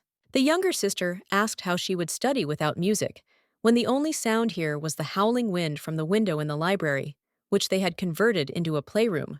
The older brother added that the girl could not concentrate on her development because she was regularly ill, and besides, in order to learn to dance, it is not at all necessary to listen to music. Estelle tried to resist, but the teenager simply walked up, grabbed his sister under the arms, and dragged her to her room so she could change and get ready for dance class. When the little girl had changed her outfit, she returned to the playroom where a dance floor had been created between the cabinets, and the music was Benja's applause. It was a little strange and unusual to spin between tall bookcases full of books, but the older brother kept his sister firmly in the dance and helped her master each new movement. Not everything came easy, but with every minute spent doing this active activity, Estelle began to feel more confident and freer. Benja sat to the side with an unperturbed expression and clapped at certain equal intervals, thereby creating a clear rhythm for the movements. Finally, the dance was over, and the girl stopped to catch her breath. She was not at all used to such activity, especially in the last 2 months, when all she did was lie down and eat. It was hard to breathe, her legs hurt, and her head was a little dizzy. But overall, the little lady felt good. Finally, how then, having caught her breath, Estelle reproached her elder brother for leading the dance too quickly, to which the heir replied that everything was fine. She just wasn't used to it yet. After which Letias added that she should now train with Benya. But the younger sister really wanted to rest, and she began to protest against continuing the training. Then the firstborn turned to his younger brother and said that he was not tired at all, but just warmed up and wanted to continue the rehearsal, and therefore invited the boy to take his sister's place. The second son looked at the young aristocrat with bewilderment, then twirled his finger at his temple and suggested that he had gone crazy to make such a proposal, while Amelia began to giggle. However, Benja agreed that Estelle alone could not be a full-fledged partner for both brothers at once, because she was too inexperienced and small for this. The boy then looked at the maid who was holding a book in her hands at that moment and said that she could help them with their training, but the girl replied that she knew absolutely nothing about dancing. The second son extended his hand and replied that it didn't matter at all because they were learning now, and besides, it would be much easier for them to master the movements by twirling as two couples. Amelia timidly tried to object that she would never need it, and besides, she was not at all obliged by status to know how to dance. But the brothers insisted on her participation in joint training. Besides, Estelle really liked this idea, because now she was no longer the most inexperienced dancer, which meant she was no longer the last one on the list of dance skills. Laetius added that if they made two pairs at once, the training would be much faster and more interesting, and the little lady immediately offered to pick out a suitable dress for the maid. The girl tried to refuse because she felt awkward in the attire of a noblewoman, and besides, she didn't really like acting as a dress-up doll. And while the candle was burning, Benja, Estelle, and Amelia went to their rooms to change into clothes more suitable for free and uninhibited dance movements. The maid felt awkward being in someone else's dress. She even blushed a little and thought that strong embarrassment would reduce all her lessons to zero result. Noticing how shy their maid was in her expensive outfit, the Serpente heirs hastened to assure her that the clothes suited her perfectly. Soon Benja came. He extended his hand and said that he would move slowly and try to explain everything as the training progressed. Realizing there was no turning back, Amelia resigned herself to her new role and placed her hand on the boy's hand, preparing for the upcoming lesson. The teenager carefully hugged his partner and said that the most important thing in dancing is to relax properly so that the music passes through the body without encountering resistance. Then the second son added that she should turn on her imagination and imagine the sound of a musical instrument in her head, and also mentally transport herself to a large dance hall. Amelia hung her head and replied that it would be difficult for her to create such an image because the only time she had ever been in such a room was to wipe the dust. However, Benja grabbed her firmly by the shoulders and said that all aristocrats come to the dance hall for the first time, and at first she would be scared and uncomfortable, but it would definitely pass. The young man said that to begin with, she needs to relax, at least her hands, and during the movement, look her partner in the eyes. This is necessary in order to feel each other, and this turned out to be the most difficult thing, because servants are always taught the opposite, to humbly lower their eyes and demonstrate obedience, while a direct look from a commoner can cause indignation. The teenager waited patiently, while the girl struggled with her internal attitudes and the role of an ordinary maid. Finally, Amelia was able to raise her head and maintain a direct gaze, eye to eye, although she didn't even really see Benja's face, because she was completely immersed in her own experiences. Latias kindly placed his hand on his little sister's head and noted that the maid was making great progress on her first day, and then laughed at the fact that his brother was also worried.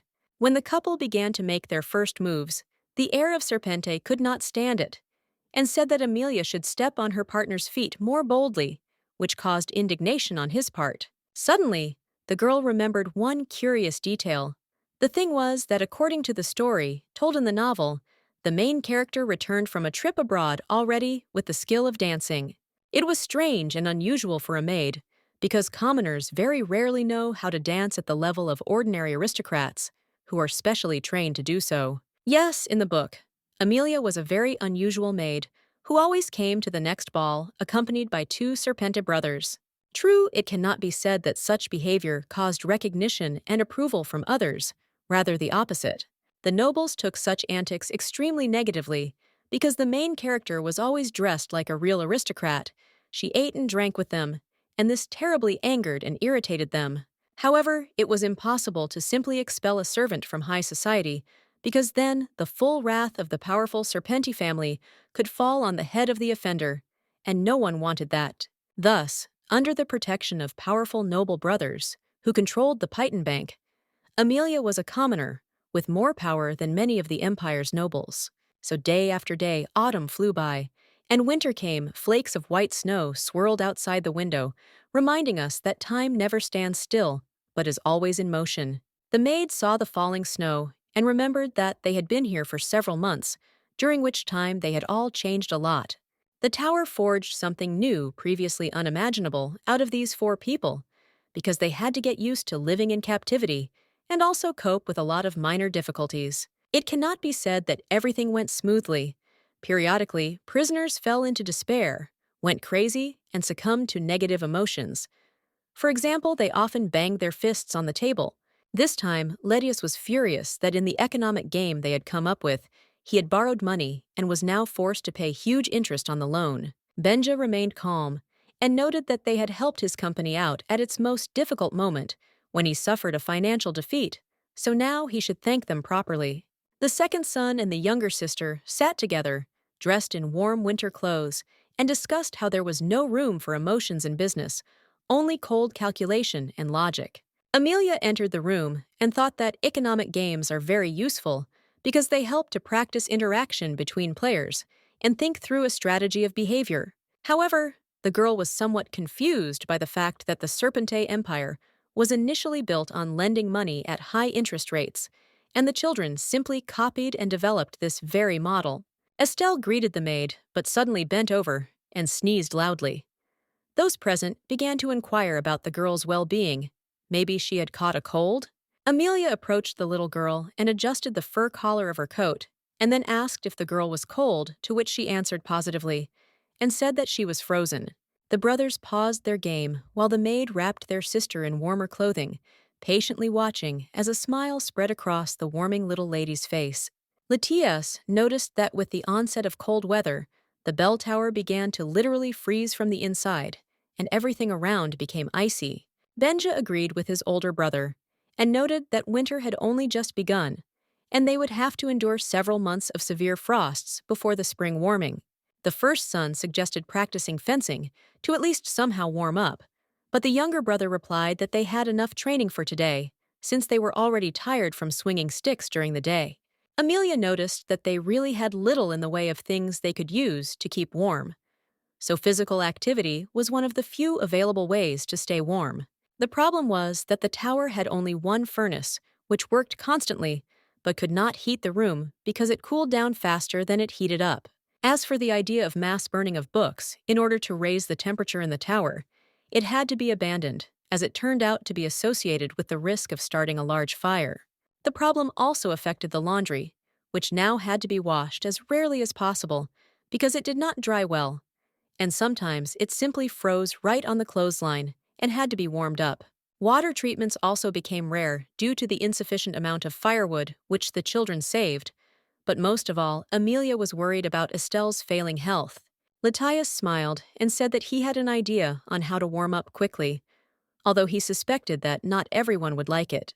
The rest looked skeptically at the first heir, because very often his fantasies turned out to be not only meaningless and useless, but also dangerous antics. Meanwhile, the boy continued to smile slyly, and there was something frightening and unpredictable in that sinister look. Suddenly, the firstborn made a scary face and screamed that he was going to get someone, and then jumped high into the air and rushed at his younger brother. To everyone's surprise, the boy knocked his relative to the ground, but it was still unclear what he was really planning. The thought flashed through Benja's mind that a fight was about to start, but he was wrong because the first son, having knocked over his opponent, hugged him so tightly that he lost his breath. The younger brother tried to free himself, but Latias held him tightly to himself and even pressed his cheek against his cheek, saying how warm he really was. Finally, the blonde teenager was able to free his hand and push the Serpente's main heir's face away from his own. Then he continued to push and kick, saying that this was outrageous. The first son tried to persuade him, saying that it was not a very pleasant, but extremely effective method, but it was pointless. The younger brother flatly refused to hug him. At some point, Benja completely freed himself from the embrace and ran away. Then he stopped and said that he would prefer to freeze to death than to hug his unloved brother again. Latias was horrified by such words, and said that he was very disappointed by such impudent behavior of his loved one. The firstborn turned away and began to cry, asking Estelle if she had heard what his little brother had just said. However, the little lady did not console the offended nobleman, but instead of answering, she turned away and went into Amelia's arms. Then the girl turned around and noticed that the reason was most likely very simple and banal, because Latias was spreading an unpleasant smell over a long distance, which made one feel sick. The teenager was shocked by such a confession, and asked those around him if what his younger sister said was really true. But no one answered the boy, and then he lowered his head and said that he hadn't felt so bad morally for a long time. For a while, everyone retreated to the corners and did not even look at each other, but suddenly Estelle saw someone's hand grab her and drag her to the middle of the room. Same thing happened to Benja, who was surprised to find that he could not even resist this strong grip. It turns out that Latias had crept up unnoticed and decided to hug not only his younger brother, but everyone else as well. He gathered the children into an armful and hugged them tightly despite all their objections. Amelia resisted the least. Then the firstborn triumphantly declared that he was not going to give up and was ready to warm them even against their will. This is how he shows concern for each of them. And while the young men resisted, the girl began to feel that this simple plan was really working, because she and therefore the others became much warmer. When Latius got tired, he still had to let go of the resisting relatives, and at some point Benja's hand touched Amelia's hand. Then he stopped and thought. The teenager said that her hands were very cold, and the maid added that his own hand was cold as ice. Seeing his younger brother getting close to the maid, the firstborn took his sister by the shoulder to warm themselves together, but she rejected him and asked him to leave.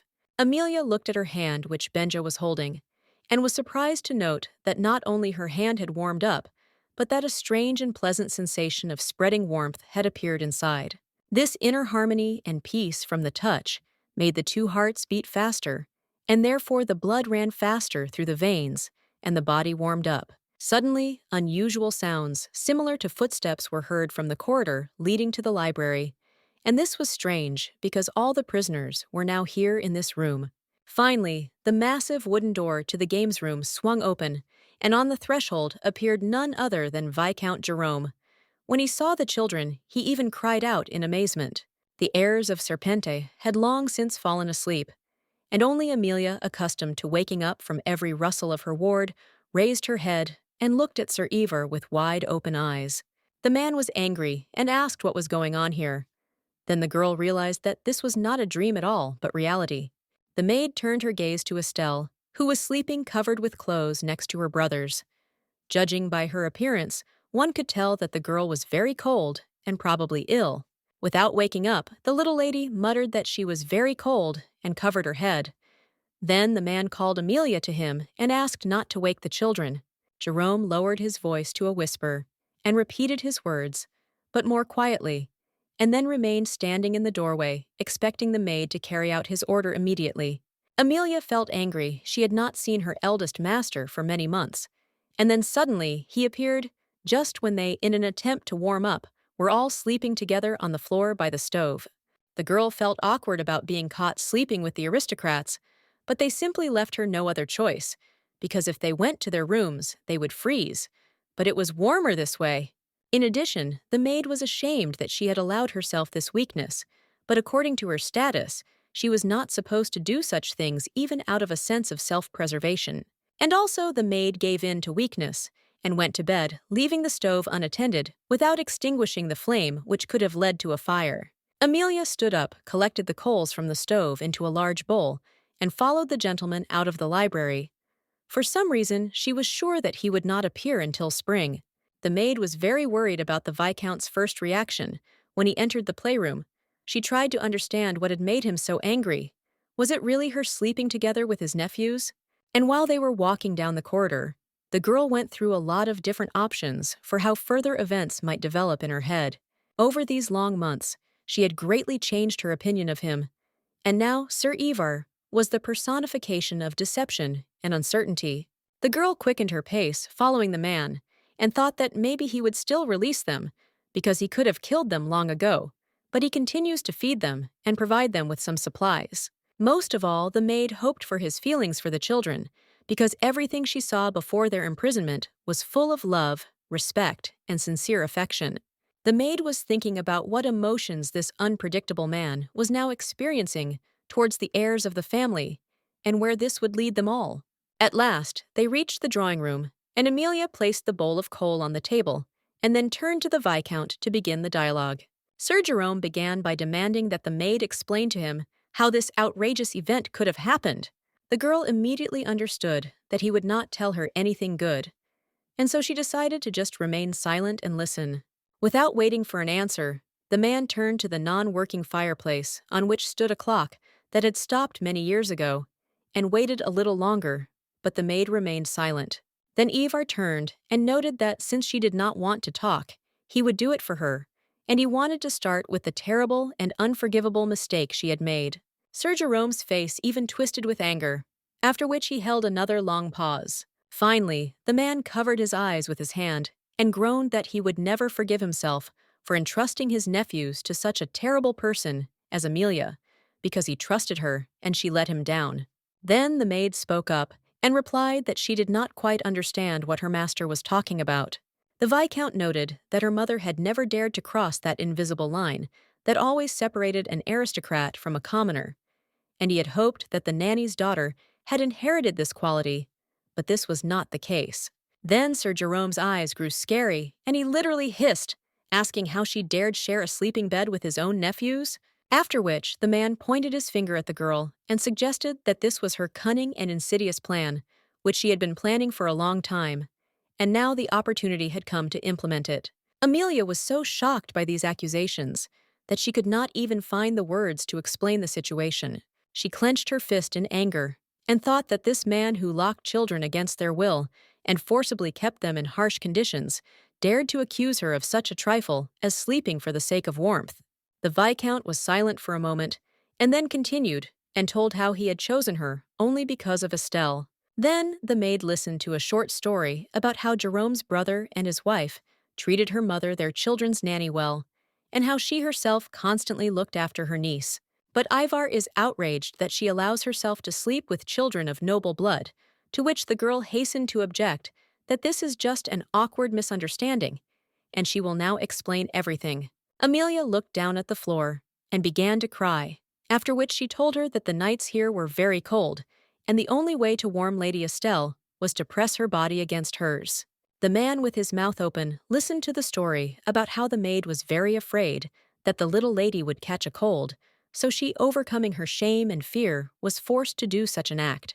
The maid looked up and added that she was grateful to fate and to her lord for the opportunity to serve the glorious Serpent family, and especially such a sweet noblewoman as Estelle.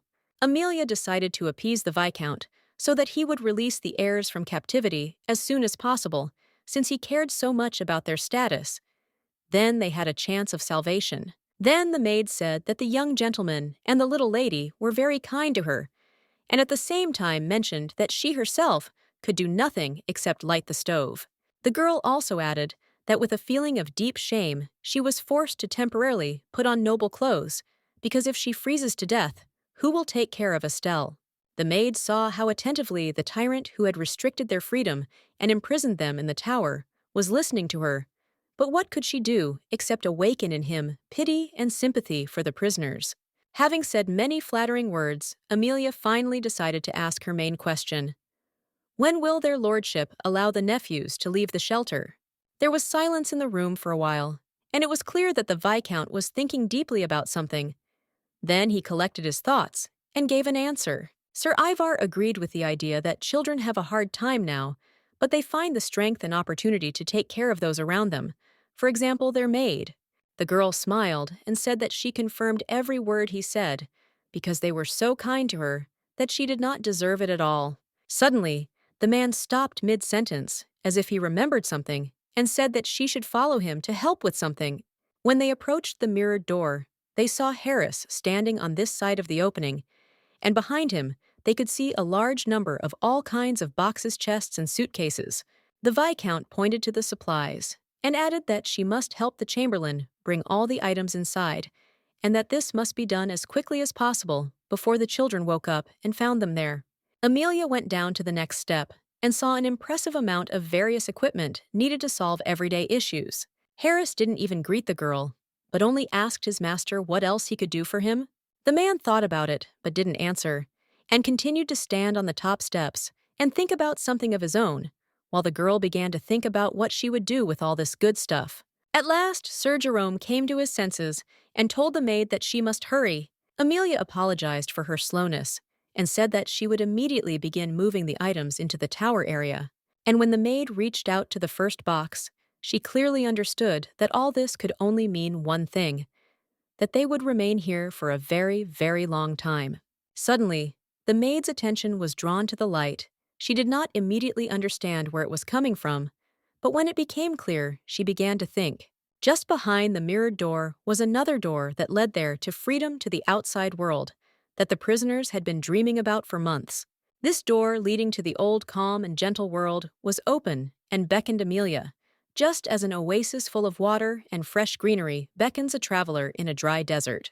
The thought of escaping immediately came into her head, because Harris and Uncle Ivar were on this side, and they simply wouldn't have time to intercept her, and she would fly out like a bird. Yes, they will shout after her and try to catch up, but does it matter when there is enticing freedom waiting for her ahead? The maid will run faster than she has ever run in her life, because she will be striving for her dream. Amelia will descend the steep steps of the bell tower and run out into the street, where she hasn't been for probably half a year. And then the maid stopped, because what would happen next, where would she go, everything she had, was here on this side of the mirror door, and in that big and free world, she was nobody. This thought that she had nowhere to run burned the girl with cold from the inside, because she realized that her attempt to escape would end very badly for everyone, especially for Estelle. The maid was brought back from this mental escape by a rude shout from Sir Jerome, who irritably reminded her that she was going to help Harris quickly bring in his things. Full of sadness, sorrow, and melancholy, Amelia turned to the call of her master and found an unexpected picture. Without waiting for help, Viscount Ivar himself began to carry boxes and chests to the tower territory, which was very unlike an aristocrat. Apparently, he was really in a hurry. The girl touched her forehead with her hand and came to the conclusion that she was starting to go a little crazy from such a long confinement and was losing her adequacy and common sense. Before closing the door behind him, Uncle Jerome paused briefly in the doorway and said that he did not know when he would be able to allow the children to leave the tower, but he would do everything to make it happen sooner. Then the man promised that this would happen quite soon, but when exactly he himself does not yet know. And finally, the Viscount asked Amelia to look after and care for his nephews, as she had done before, to which the maid replied that she would make every effort to do so. When the door bolts dropped on the other side, and the mechanism that unlocked the door fell silent, the girl continued to stand in front of the mirror for some time and look at its smooth, cold surface. Suddenly, the maid found herself thinking that more than disliking this stern man, she felt gratitude towards him for the fact that Sir Ivar had supplied them with a large quantity of supplies. Uncle Jerome did not free them, but only gave them some hope, which for many months will now fuel their thirst for freedom, and the belief that someday they will still get out of here. Amelia raised her head and looked high up where the spiral staircase went. She wondered what the Viscount had meant when he promised to free them soon. And while the maid's head was spinning with dark and disturbing thoughts about their future, Ledius came up from behind and stared in surprise at the mountain of supplies, and then asked a question about where all this came from. The boy was very happy with such unexpected gifts, but he was very interested in where the maid found all this. Amelia answered evasively that apparently these supplies were left by their uncle, who came to them while they were sleeping. One morning, about 3 months after the Viscount's last visit, the maid who had dozed off at the table was awakened by someone shaking her shoulder. It was Estelle. The girl looked very sick and pale. She timidly reported that the brothers had quarreled again, and during the conflict they had seriously damaged the furniture in the kitchen. The maid became alarmed and said that she would immediately go there to assess the scale of the conflict that had occurred. The fact is that this harsh winter was very difficult for the heirs of Serpente quarrels, and conflicts became more frequent. But most of all, they were worried about the health of little Estelle, who was only getting worse. The spring sunset was unusually beautiful these days. Winter had finally retreated. The days became longer and much warmer, even in the evenings. With a familiar movement, Amelia jumped out of the window and landed on the back of the stone statue right next to Benya, and then asked what happened and why did he miss dinner. Apparently, the second son was clearly not in a good mood. He coldly remarked that she should not have come because he wanted to be alone today and did not want to see anyone. The blonde girl replied that she had seen a frightened Estelle and that she had reported a quarrel between the brothers, as well as destruction in the kitchen, and she had come to see if he had any injuries. The boy smiled and noted that his younger sister, as usual, was exaggerating everything, and as for the fight, only the food on the plate had been seriously damaged, nothing more. Benja added that he was fine, and she could return to her charge, who always needed attention, but the girl did not move from her place, but continued to sit and look into the distance. Thoughts flashed through the maid's head that if the heir's parents were alive, they would never have allowed what was happening to the children, now both physically and morally. These bright and kind people would undoubtedly be horrified to see what terrible events were happening to their beloved daughter and sons. The maid noted that she understood why Benja was behaving this way, but she also understood his older brother, who was under serious pressure from his younger brother. But the young aristocrat replied that Latias was always the first to start a conflict, and all he could do was react and defend himself because he could not ignore his words and actions. The second son noted that his older brother has a special status as the main heir of the entire family, so he must learn to behave like a leader who guides and supports others. Then Benja buried his head in his knees and added that it hurt him to see Amelia and Estelle suffering, but patiently hiding their pain while Latias was indignant at the slightest discomfort. The girl realized that the second son's impudent behavior was caused not so much by a difficult character, but by an attempt to train his older brother and prepare him for the difficulties of the post of duke. The young aristocrat raised his head and added that he had thought a lot about the situation they were in, and was also trying to understand who was a friend and who was an enemy. Benja also pondered the topic of who turned out to be the snake and the traitor, and why the villains decided to temporarily save their lives rather than kill them and make them prisoners in their own estate. After these words, the young nobleman was silent for a long time, and Amelia waited for a while for these arguments to continue, and then asked herself what conclusion he had come to. The boy made a scary face and replied that he now felt a deep dislike for those people who talk about their care and love, but in reality put them on the brink of survival. Benja added that the villains are only trying to appear wise and cunning, but in reality they are weak and stupid people who took advantage of the tragedy in their family. The teenager remembered the image of Uncle Jerome and noticed that their opponents spoke of kindness and their desire to protect the heirs, but their actions testified to something completely different to betrayal. The second son was silent for a moment and continued that he wanted to play on the weaknesses of his enemies and their inability to control their emotions, and thought that success awaited him. Benja's eyes lit up with an ominous light, and he said that his strength was that his opponents considered him a weak and helpless little boy. But the time would come, and he would show what he was capable of.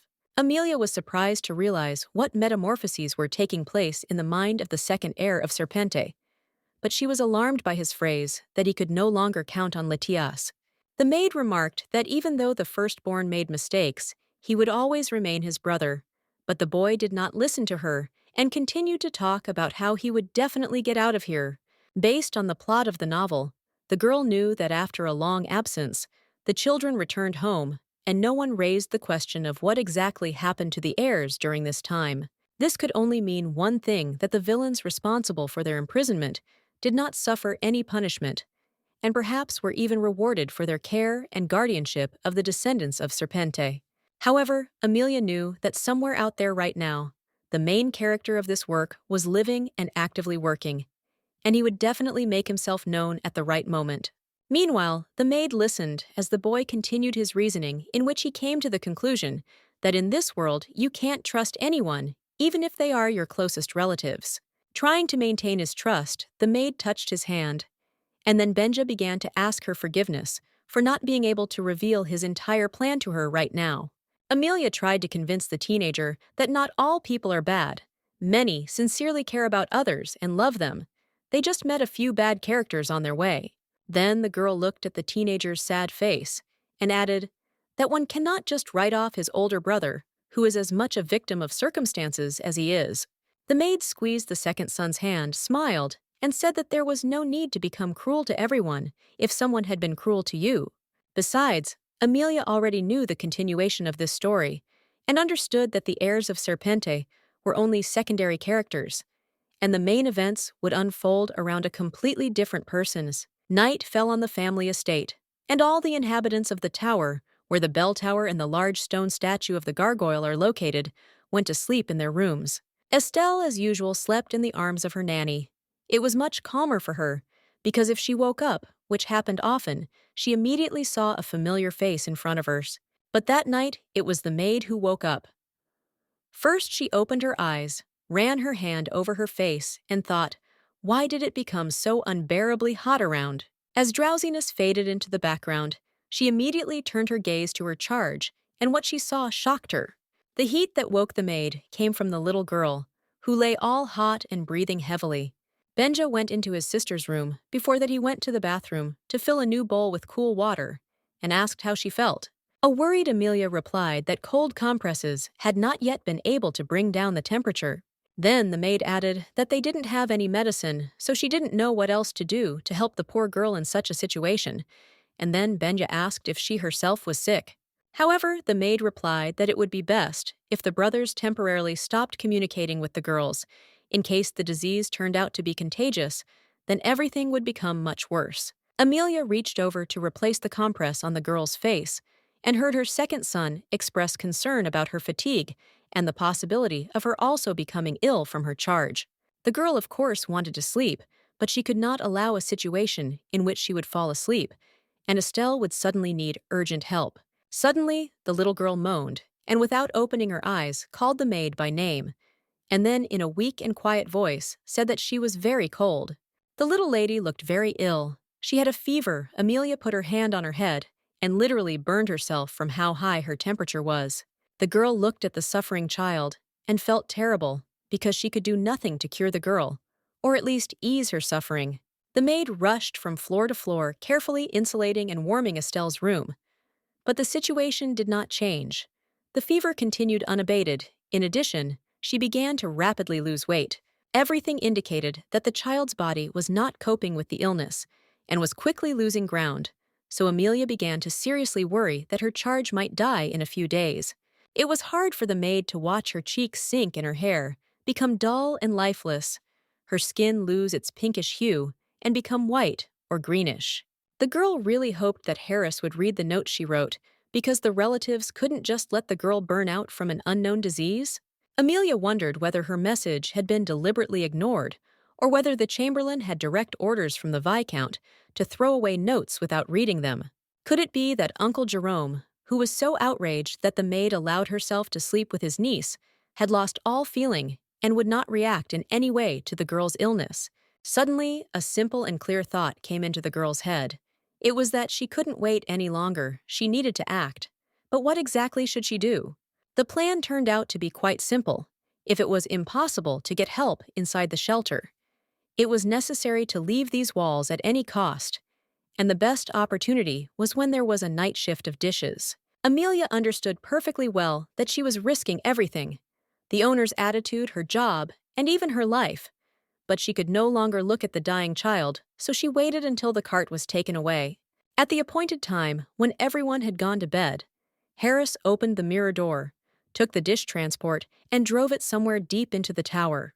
Suddenly, the man stopped and noticed that the weight of the stand on wheels had changed dramatically. It had become much heavier than usual. Soon a woman approached him. She tried to push the cart and agreed with her colleague. The unknown maid noted that the other servants were beginning to increasingly inquire about the reason why she went to the chapel so often at night. Harris replied that she should come up with some reason, such as that my lord had ordered her to clean the place on a regular basis, and the woman added that they should hurry. The servants turned, the cart rolled it out of the tower, and headed straight towards the mansion, where at that very moment preparations for the upcoming banquet were in full swing. The great hall was very light and bright, as it had never been in the dungeon at the top of the tower. Dozens of servants were bustling around the event. Some were setting out dishes, others were carrying food, others were arranging furniture, so no one paid attention to the cart that was being wheeled past the main staircase. The rapid clatter of feet from different directions constantly reached the ears of the one hiding under the blanket. Finally, all the sounds around died down, which meant that the woman had brought the food stand to a place where there was no one, and it was possible to leave her shelter. It was scary after so many months spent locked up to find myself again in a large house filled with endless sounds. But there was nowhere to retreat, so Amelia carefully lifted the edge of the white blanket and began to look around. Having made sure that the area around was really empty, the girl carefully began to crawl out of her hiding place. Fortunately, the cart was spacious enough for such a fragile girl, and Harris was too busy preparing for the banquet to understand the reasons for the extra weight. The maid imagined what would have happened if Benja or even Latias had been in her place, since their weight was much greater than her own. However, it didn't matter. Now it was necessary to concentrate on where the nanny ended up. Apparently, it was a room for tea ceremonies. In addition, it was necessary to change clothes immediately because the ones Amelia had on when she arrived here in the cart would have instantly given her away. Fortunately, the traditions and rules in the house were quite stable and strictly observed, so the maid quickly found a spare set of clothes in the right place. The girl quickly changed her clothes and could now move more or less freely around the house, since from afar she would not arouse anyone's suspicions.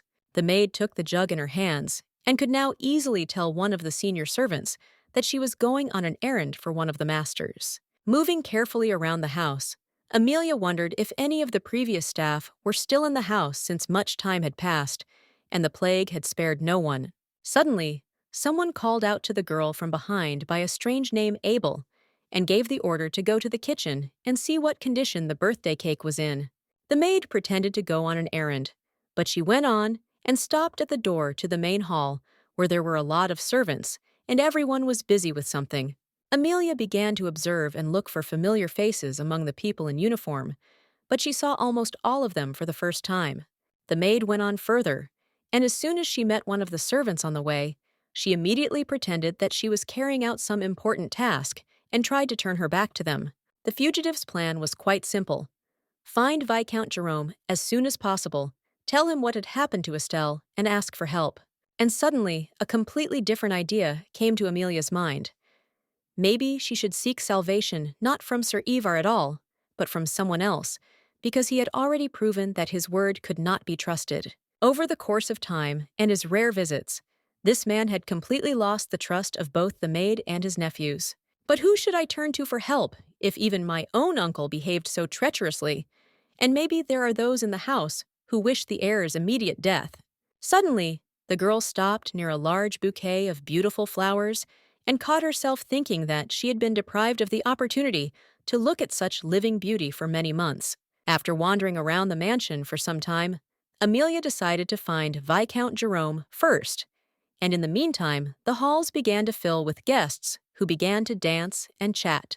Having climbed onto the balcony to get a better view of the assembled aristocrats, the maid began to look for Ivar in the crowd, and soon discovered the man standing with a glass of wine in his hand. The girl felt disgusted by the fact that this man was laughing, joking, and having fun to the fullest, while his niece had been lying delirious for 3 days and was dying. As for the celebration itself, it was not much different from those the maid had seen before, except that the real owners of the house were nowhere to be found. Estelle just at that moment tried to get out of bed, but she felt dizzy from weakness and fell back onto the bed. The boys stood in the next room and cried from helplessness and fear. This situation, full of uncertainty, was driving them crazy. Amelia looked down at the contented people and realized that this world was full of injustice when guests enjoyed life and the real owners died of illness or suffered from imprisonment. The maid watched the merry celebration for some time and then decided to turn to Sir Jerome, as she did not want to risk communicating with unfamiliar nobles. Suddenly, the girl heard footsteps. Someone was climbing the stairs and would soon appear right in front of her. The maid froze in surprise, not knowing what to do, because she had to keep an eye on Viscount Ivar, so as not to lose sight of him and take advantage of the moment when he would be alone. However, Amelia could not remain on the balcony and simply look at the guests, because it would be conspicuous and could lead to her exposure and capture. The girl had not yet seen the person who was climbing the stairs, but she assumed that the person was heading specifically towards her, and even thought that it could be Harris. Finally, the young man climbed the stairs, and finding himself on the balcony, walked up to the railing and stopped. Amelia stared at the guy, not knowing what she should expect from this stranger. The young man looked pale and tired, giving the impression that he wanted to escape from this motley crowd of aristocrats, and came here in search of at least some privacy. Having made sure that he had no intention of communicating with the servants, the maid sighed with relief and then began to examine his image, since these facial features seemed familiar to her. The combination of light hair and violet eyes is quite a rare occurrence, and in the novel that the girl read in her past life, this combination of appearance was found only in one character. To confirm her suspicions, Amelia crept closer and hid behind a huge flower pot, then began to watch. The guy walked to the edge of the balcony and carefully peered out from behind the railings. Soon voices were heard from below. These were people who were looking not for an ordinary nobleman, but for the crown prince himself. The girl's assumption was confirmed. Apparently, the first prince of the Empire Xerxes was really standing in front of her now, which was simply incredible. However, the teenager did not look like a powerful ruler.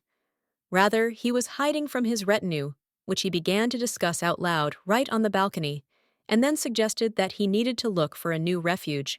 While in her hiding place, the maid lowered her head and began to remember the plot of the novel, which said that the young heir to the empire is the main character of the entire work. As the boy approached the flower pot, Amelia knew she had to act because this might be her only chance to save Estelle and free her brothers from captivity. The girl read enough about this man to understand that he could really help her and save everyone, and so she prepared to ask him for help. The teenager hurriedly left the balcony, fleeing from the courtiers, and the maid quietly followed him, thinking along the way about the words she had to say to explain everything. And at the moment when Amelia called out to her potential savior, she was suddenly grabbed by the arm. It was the one the maid was looking for at the very beginning, Viscount Jerome. Now he stood in front of her, and his eyes were full of horror. He asked how she got here. Ivar, as usual, began the conversation with accusations that the girl not only dared to leave the tower, but also tried to talk to the heir to the empire, which was not at all part of her uncle's plans. The man was also interested in the question of how exactly the naughty girl managed to escape from captivity in the tower under the bell tower.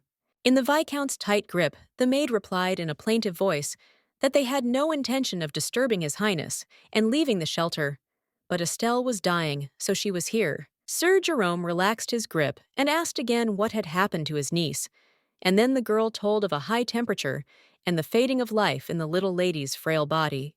The man was shocked by what he heard, but instead of answering, he began to repeat the girl's name, as if trying to comprehend this information, which did not fit into his head. Sir Ivar then handed Amelia over to Harris, who quickly led the brave girl back to the tower and the passage. Having opened the mirror door, the chamberlain rudely threw the unfortunate woman onto the stone floor, and then began to curse and threaten that he should immediately kill her for such a prank. Seeing the maid, the brothers immediately ran to her to find out what happened and how she ended up outside. Latias sat down next to her, lifted the girl up, and hugged her, saying that they were very worried about her and were glad that she was safe. Having come to her senses a little, Amelia began to tell that she had found a way to leave the shelter, and then went to the mansion to find their uncle and report on Estelle's grave condition.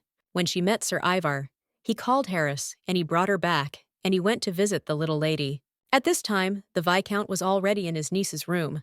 He leaned over her bed and began to assess the state of the illness, and also affectionately called the girl by name.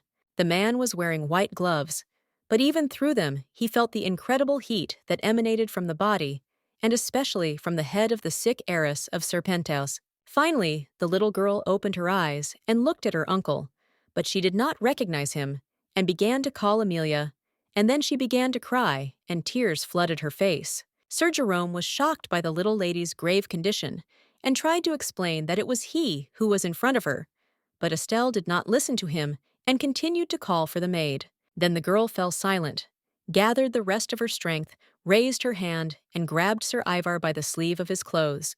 After this, the sick heiress of Serpente began to moan and say that she was in great pain. The Viscount opened his mouth to reply, but the words stuck in his throat, so he remained silent, unable to formulate a thought. The next minute, the door quietly opened behind Uncle Ivar, but he did not turn around, but continued to look into the eyes of his dying relative. The Serpente brothers and their maid, who had already recovered a little from Harris's rough grip, stood on the threshold. They stood in silence for a moment, and then quietly called out to Sir Jerome. Amelia said that now the gentleman himself was convinced that Estelle needed serious medical care, which could not be provided in confinement. Then the maid added that the situation was rapidly deteriorating, and that regular pills were no longer effective, and that something drastic and serious was needed to cure it. The Viscount listened silently to this emotional speech and looked the girl straight in the eyes. It was unclear what he was going to do, and whether he would do anything at all regarding Estelle. Amelia raised her voice and tried to find new arguments in favor of the fact that the little lady needed to be rescued immediately. Sir Ivar's eyes were full of horror, but he still said nothing, just stood and watched. Suddenly, a strong blow from the corner of a heavy book, directly to the head, interrupted the girl's speech, and she screamed and fell to the floor. The chamberlain remarked that Sir Jerome should not have come here, for he could cope with all these new difficulties very well himself. The man shifted the book to his other hand, looked at how the brothers were trying to bring the maid to her senses, and added that the banquet was in full swing, and therefore Viscount Ivar should return to the guests. Hearing such words from the servants, Lettius became furious and quickly turned to Harris. The boy called out to the chamberlain and demanded to explain how he dared to hit his maid. Benja also reacted quite emotionally and came to the aid of his older brother. He shouted at the man, accusing him of indecent and outrageous behavior. Then the second son clenched his fist and added menacingly that no one dares raise a hand against Amelia. Benja immediately tried to back up his words with action, and running up, swung his fist straight at Harris's face. The chamberlain clearly did not expect such a reaction, and the next moment he was already looking at the ceiling of the room, finding himself on the floor. The teenager managed to knock the man down and throw him to the floor, and then he sat on top of him and began to strike him, from which the servant began to cover himself with his hands. Harris immediately began to beg for mercy and asked the young gentleman to stop the beating, after which the boy eased up on the pressure. But the man only feigned weakness.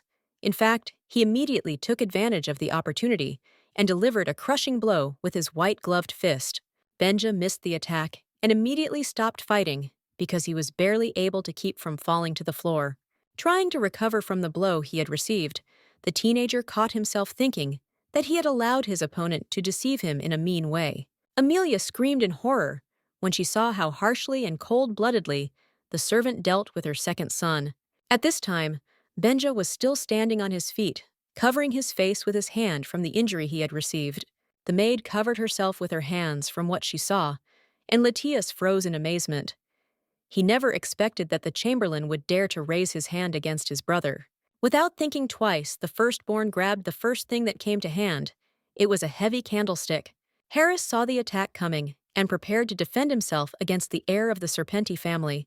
At the top of the object was a sharp sting, which was intended to hold the wax candle in a vertical position, and it was with this that Lettius wanted to deliver a stabbing blow. The chamberlain took a defensive stance and raised his fists up, intending to intercept the candlestick, or at least dodge the threat.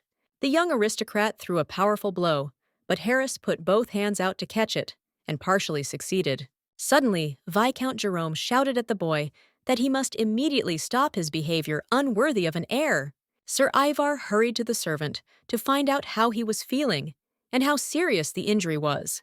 The uncle began to yell at the firstborn, accusing him of behaving very badly and thus disgracing the entire Bright Serpenti family.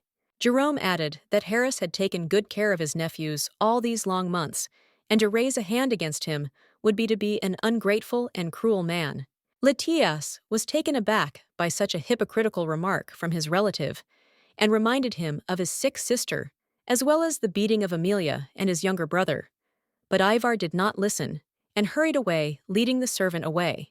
Instead of answering, the uncle shouted that his nephew should immediately shut up and stop his disgraceful behavior towards Harris, after which Sir Jerome turned away and headed towards the mirror door, saying that he had been very wrong about the boy on whom he had placed great hopes. Finally, the Viscount noted that he was now thinking about leaving the heirs in the tower forever. Amelia tried to say something and raised her hand, but no one listened to her, after which the heavy door slammed loudly. For a while the girl stood there unable to move. She thought about how their life would change after what happened, and whether they would even have this life. These heavy thoughts were interrupted by Benja. He came up from behind and asked how the girl was feeling.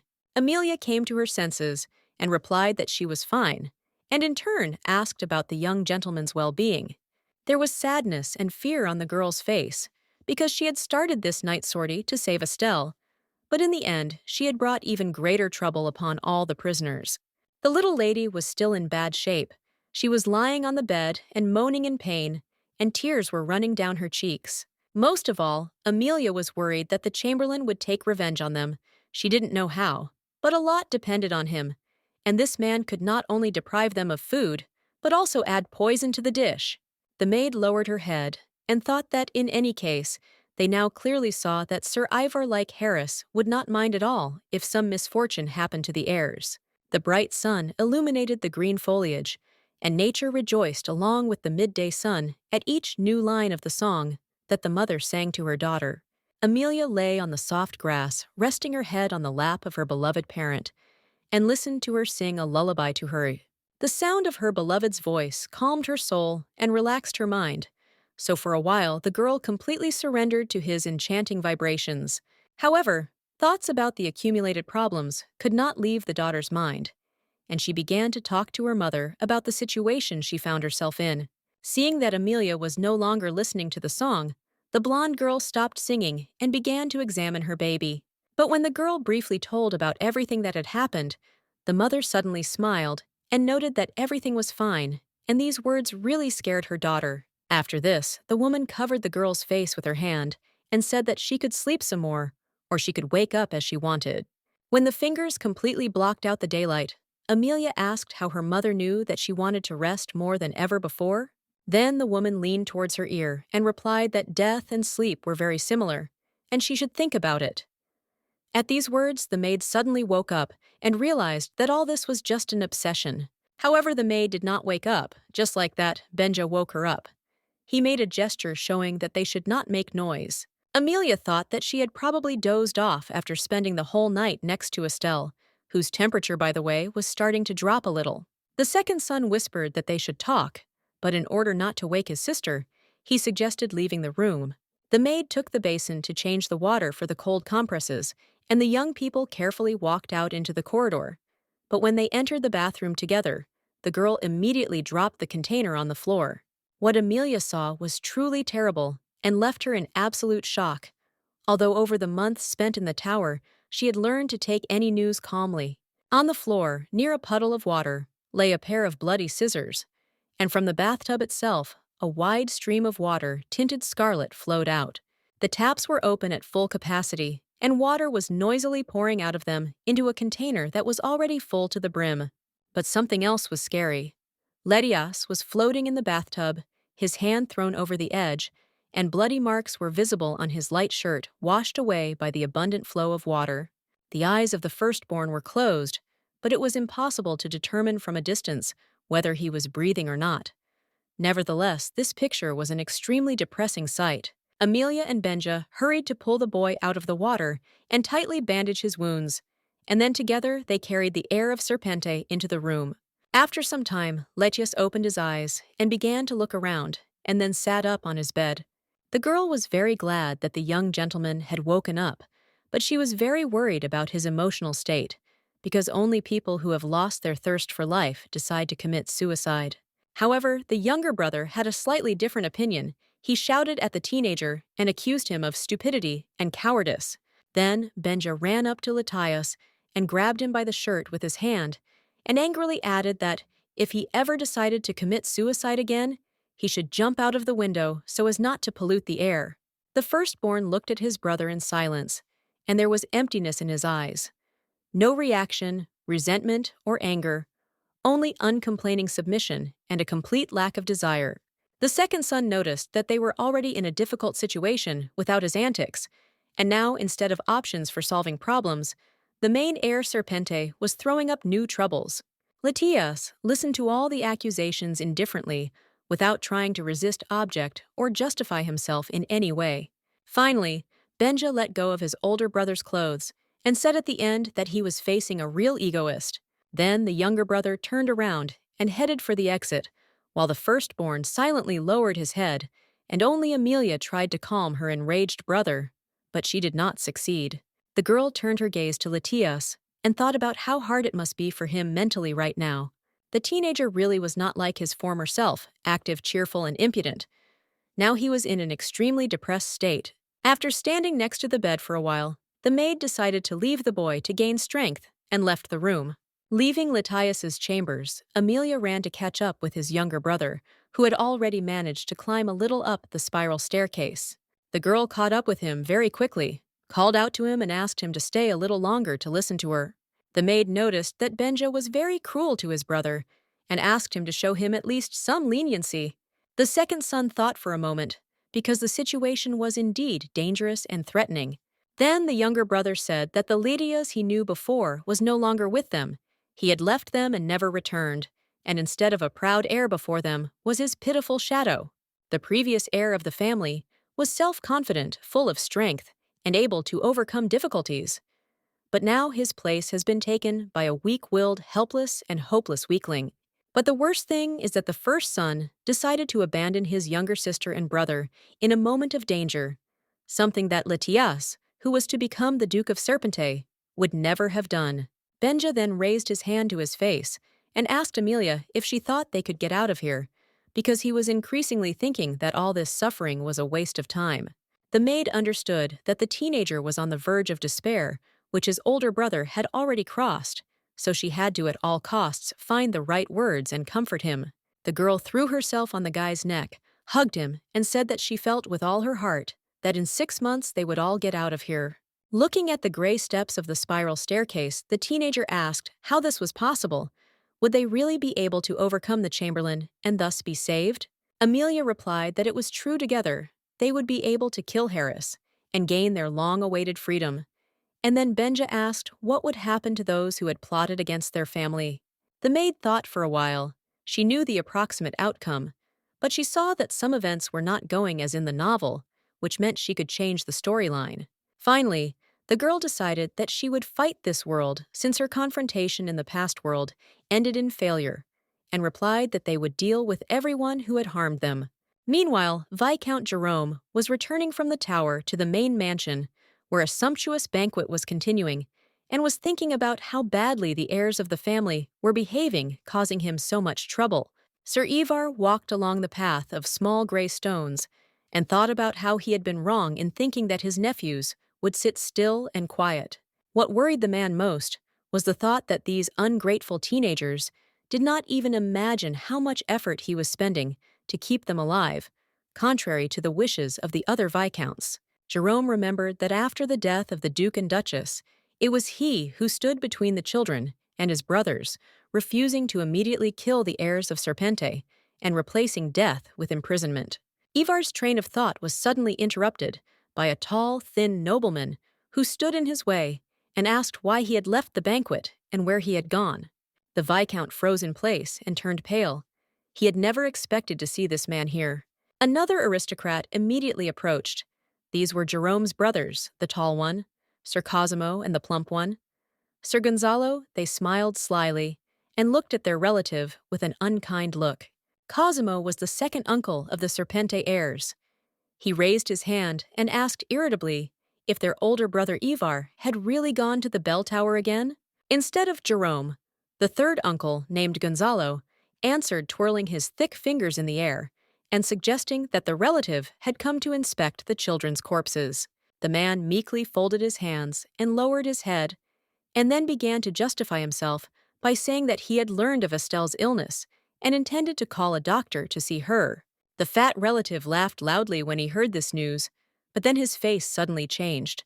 Gonzalo became angry and remarked that the Viscount must immediately throw this crazy idea out of his head, otherwise unnecessary rumors would start that would bring them all to the grave. Then the man rubbed his chin and noted that the girl's illness could be very convenient, because it was written in her destiny to die at a young age, and the doctors here were just a stupid hindrance. Hearing these words, Jerome tensed up and his brows furrowed. He clearly didn't like his younger brothers, but they had a certain power over him. Sir Ivar turned around to make sure no one was around and replied that he wanted to regain the trust of the children, who had begun to suspect something. Cosimo noted that teenagers learn quickly and probably realized long ago that they had been deceived, so it was necessary to deal with them decisively and ruthlessly. Jerome turned pale and began to nervously scratch his neck, and the brothers concluded that they would only need to enter the tower once to remove the bodies from there.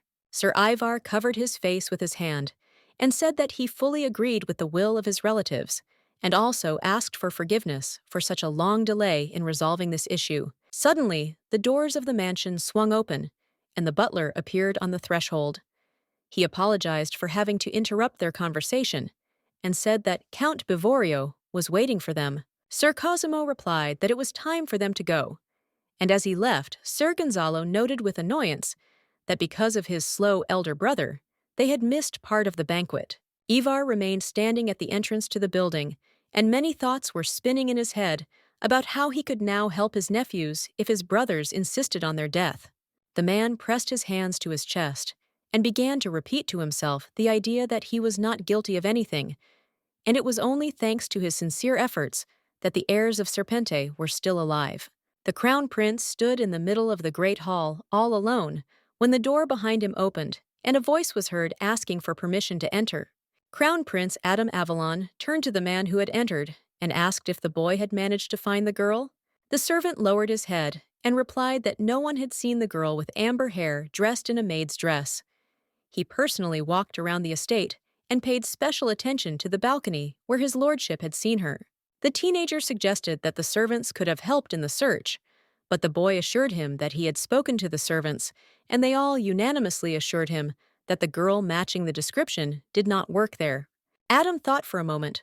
All this was very strange and mysterious to him, and then the servant suggested that His Highness could have confused this person with someone else.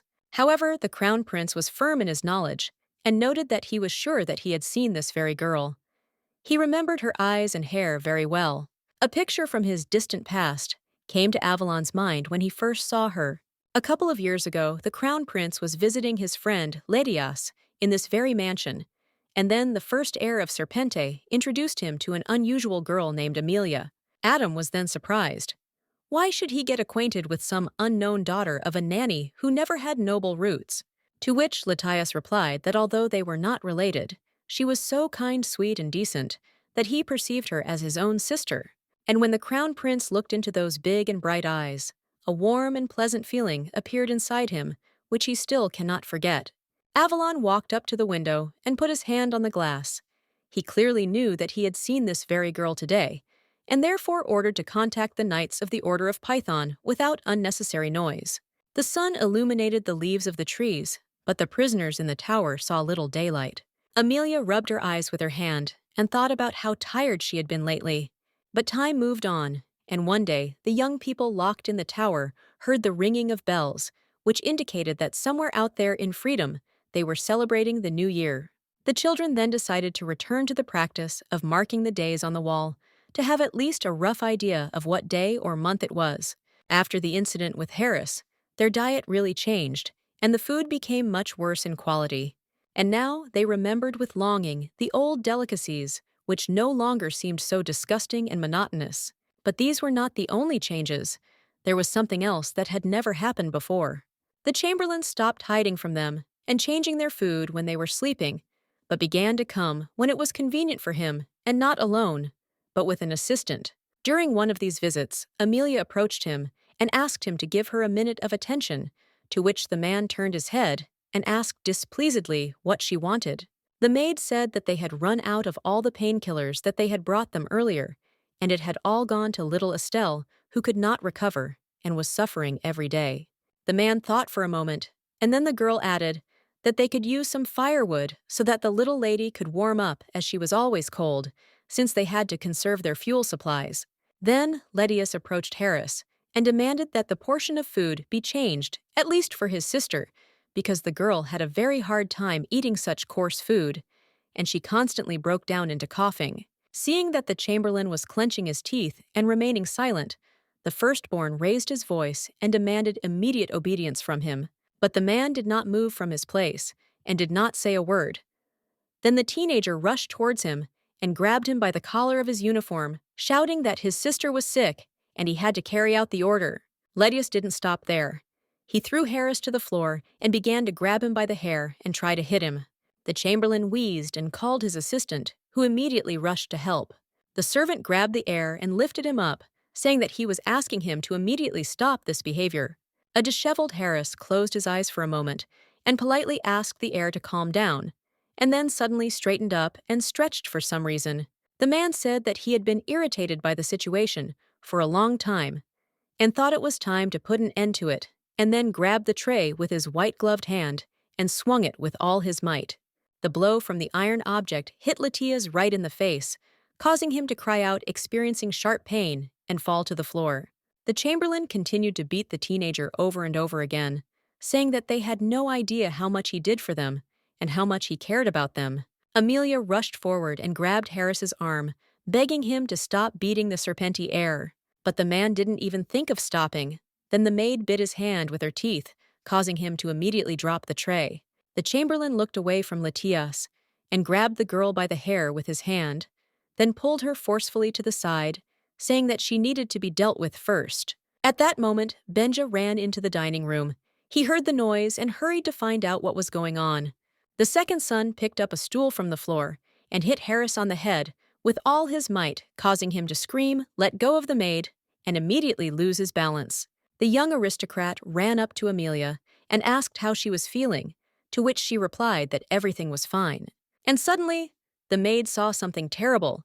Her eyes widened and her face twisted into a grimace of horror. The chamberlain stood above them, with his stick raised above his head, and was about to deliver a devastating blow. Latias immediately reacted, covering the girl with his body from the threatening blow. To make the consequences as serious as possible, Harris even ran up during the swing. Amelia felt the teenager's body shake violently from the crushing force put into this attack. The maid felt that the first heir who had been hugging her before became somehow weak and swayed to the side. Latias stepped back and raised his hand, which was immediately covered in blood from his face. The young aristocrat wanted to touch the place of the blow, but he could not because the pain was so strong that he immediately groaned and wheezed. For a moment, there was silence in the dining room. Everyone stood and was silent, and only the firstborn serpent sat on the floor, bleeding and suffering from the injury inflicted on him. Finally, Latias removed his hands from his face, and it became clear that, as a result of the attack, his eye had been damaged, and he could not open it, but blood was flowing from it profusely. Benja and Amelia rushed to help, but they could do nothing to ease his suffering. They only stroked the unfortunate teenager on the shoulders and expressed their sympathy to him. Harris, who also had blood running down his face, stood at some distance and was angry, apparently thinking of killing the boy with one blow. The chamberlain began to shake out his clothes and say that he considered them ungrateful, stupid, and useless creatures who for some unknown reason still thought of themselves as nobles. The young people turned around and began to listen with horror to these difficult words for them. Benja tensed up more than anyone else, clenching his jaw in anger, because this servant clearly put himself above the heirs. Meanwhile, Harris continued to throw mud at the aristocrats and their maid, noting that they would certainly die here or elsewhere, and therefore should accept their fate and resign themselves to it. The second son tried to get up to answer the scoundrel, but Amelia grabbed his hand with force and whispered that the time had not yet come, because now they were vulnerable and the chamberlain was too strong.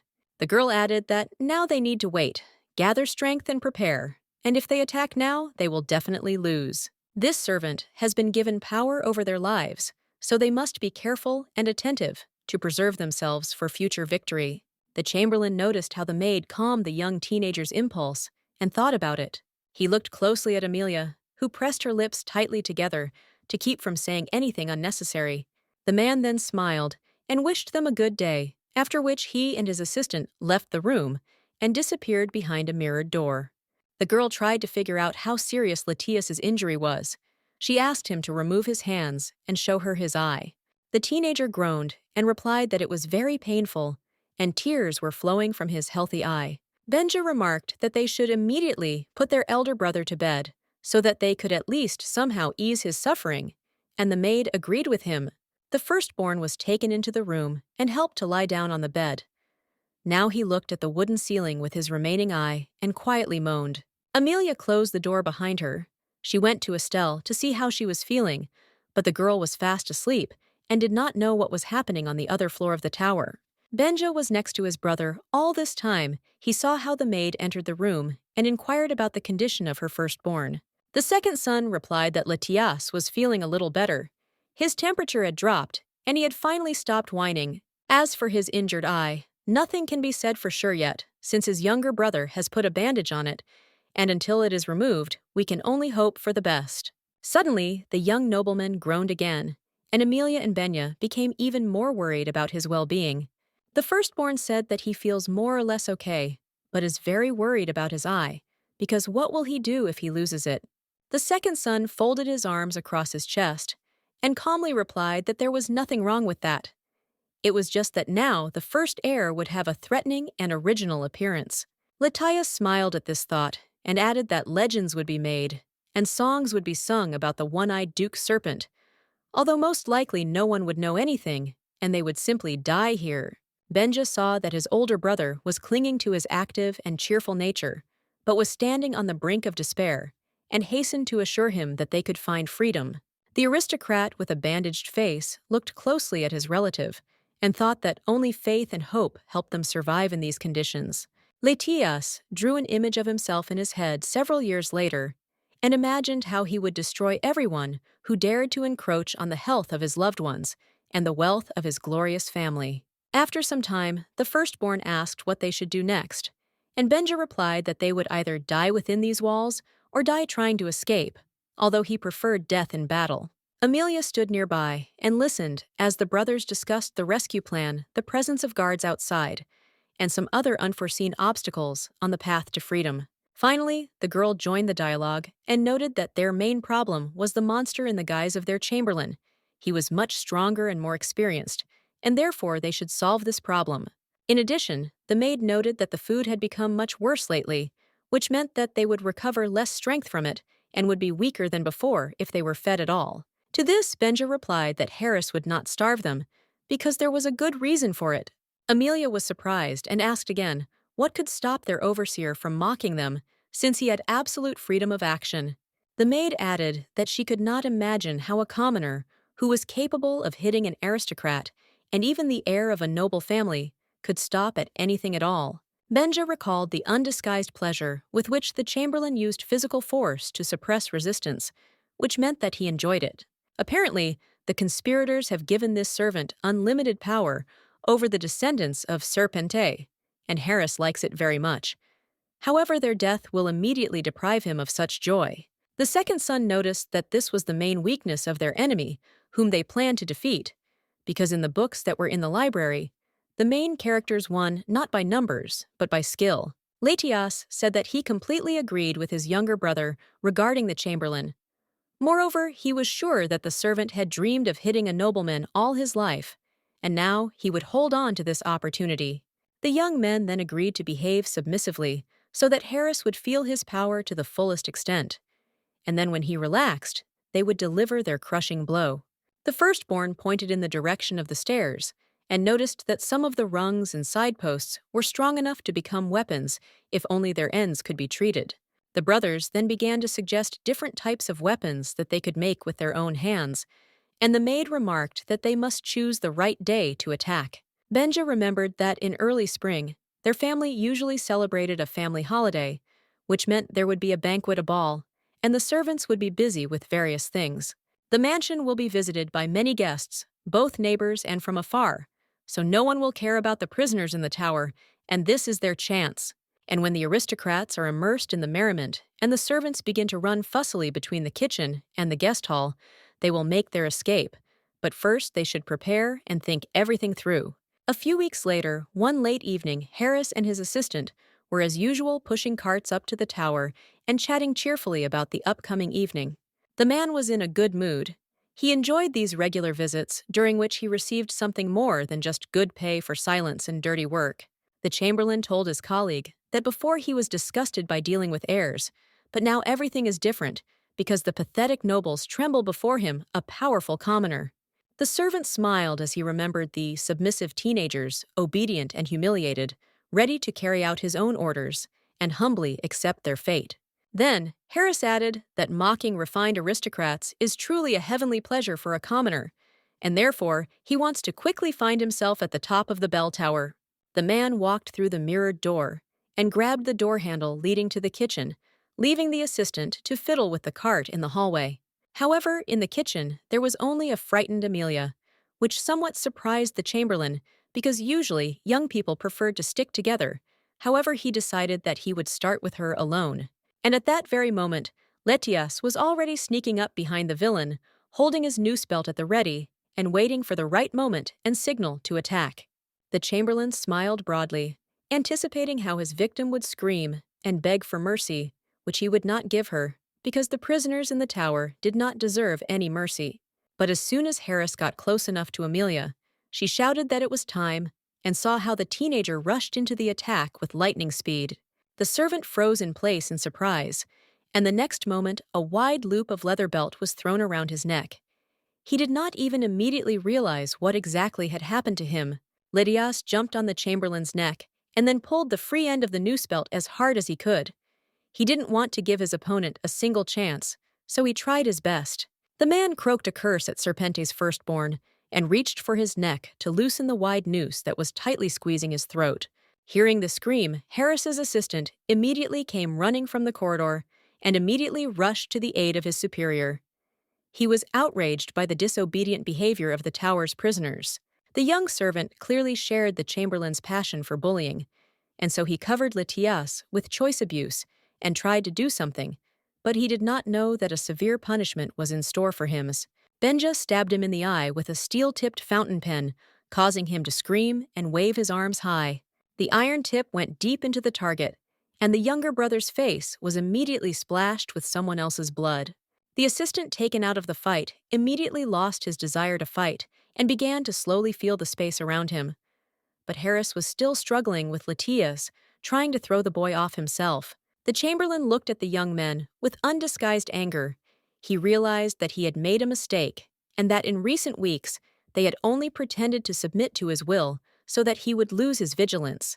Lydias looked at his enemy and remembered all those long months of humiliation and imprisonment to which Harris had a direct relation because he actively helped the traitors. Benja and Amelia stood nearby, ready to come to the aid of their firstborn at any moment, while their gaze showed a firm determination to follow the chosen path to the very end.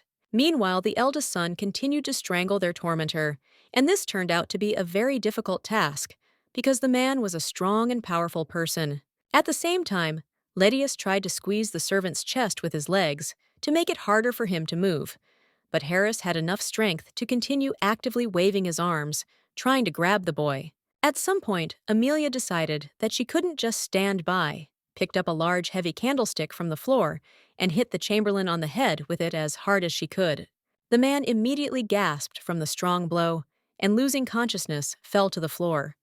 He no longer offered any resistance and seemed completely defenseless. Lydias continued to strangle Harris, who was lying on the floor for some time, and then said that he was already dead, but there was no certainty in his voice, and it sounded more like an assumption.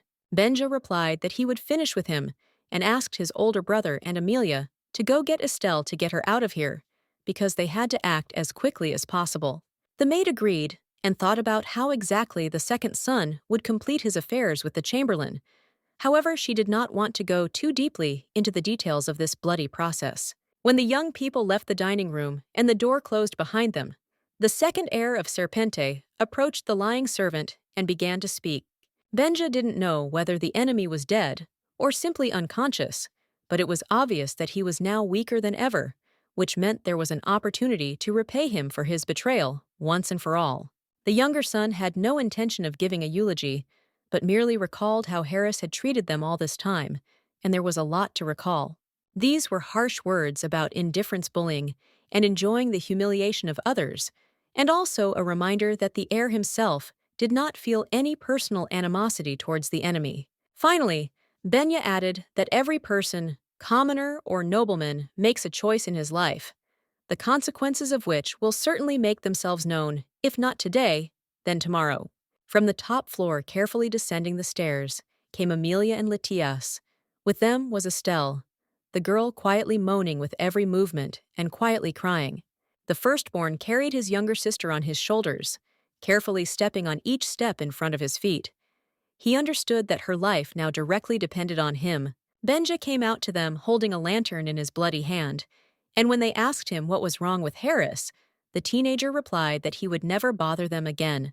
Then the younger brother shone the light down the steps and said that it was only a short time left, because they had been waiting for this moment for many months of their imprisonment.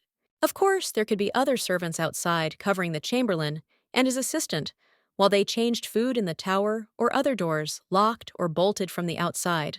There might even have been heavily armed guards who answered only to the conspirators and had orders to kill the children if they tried to leave their prison.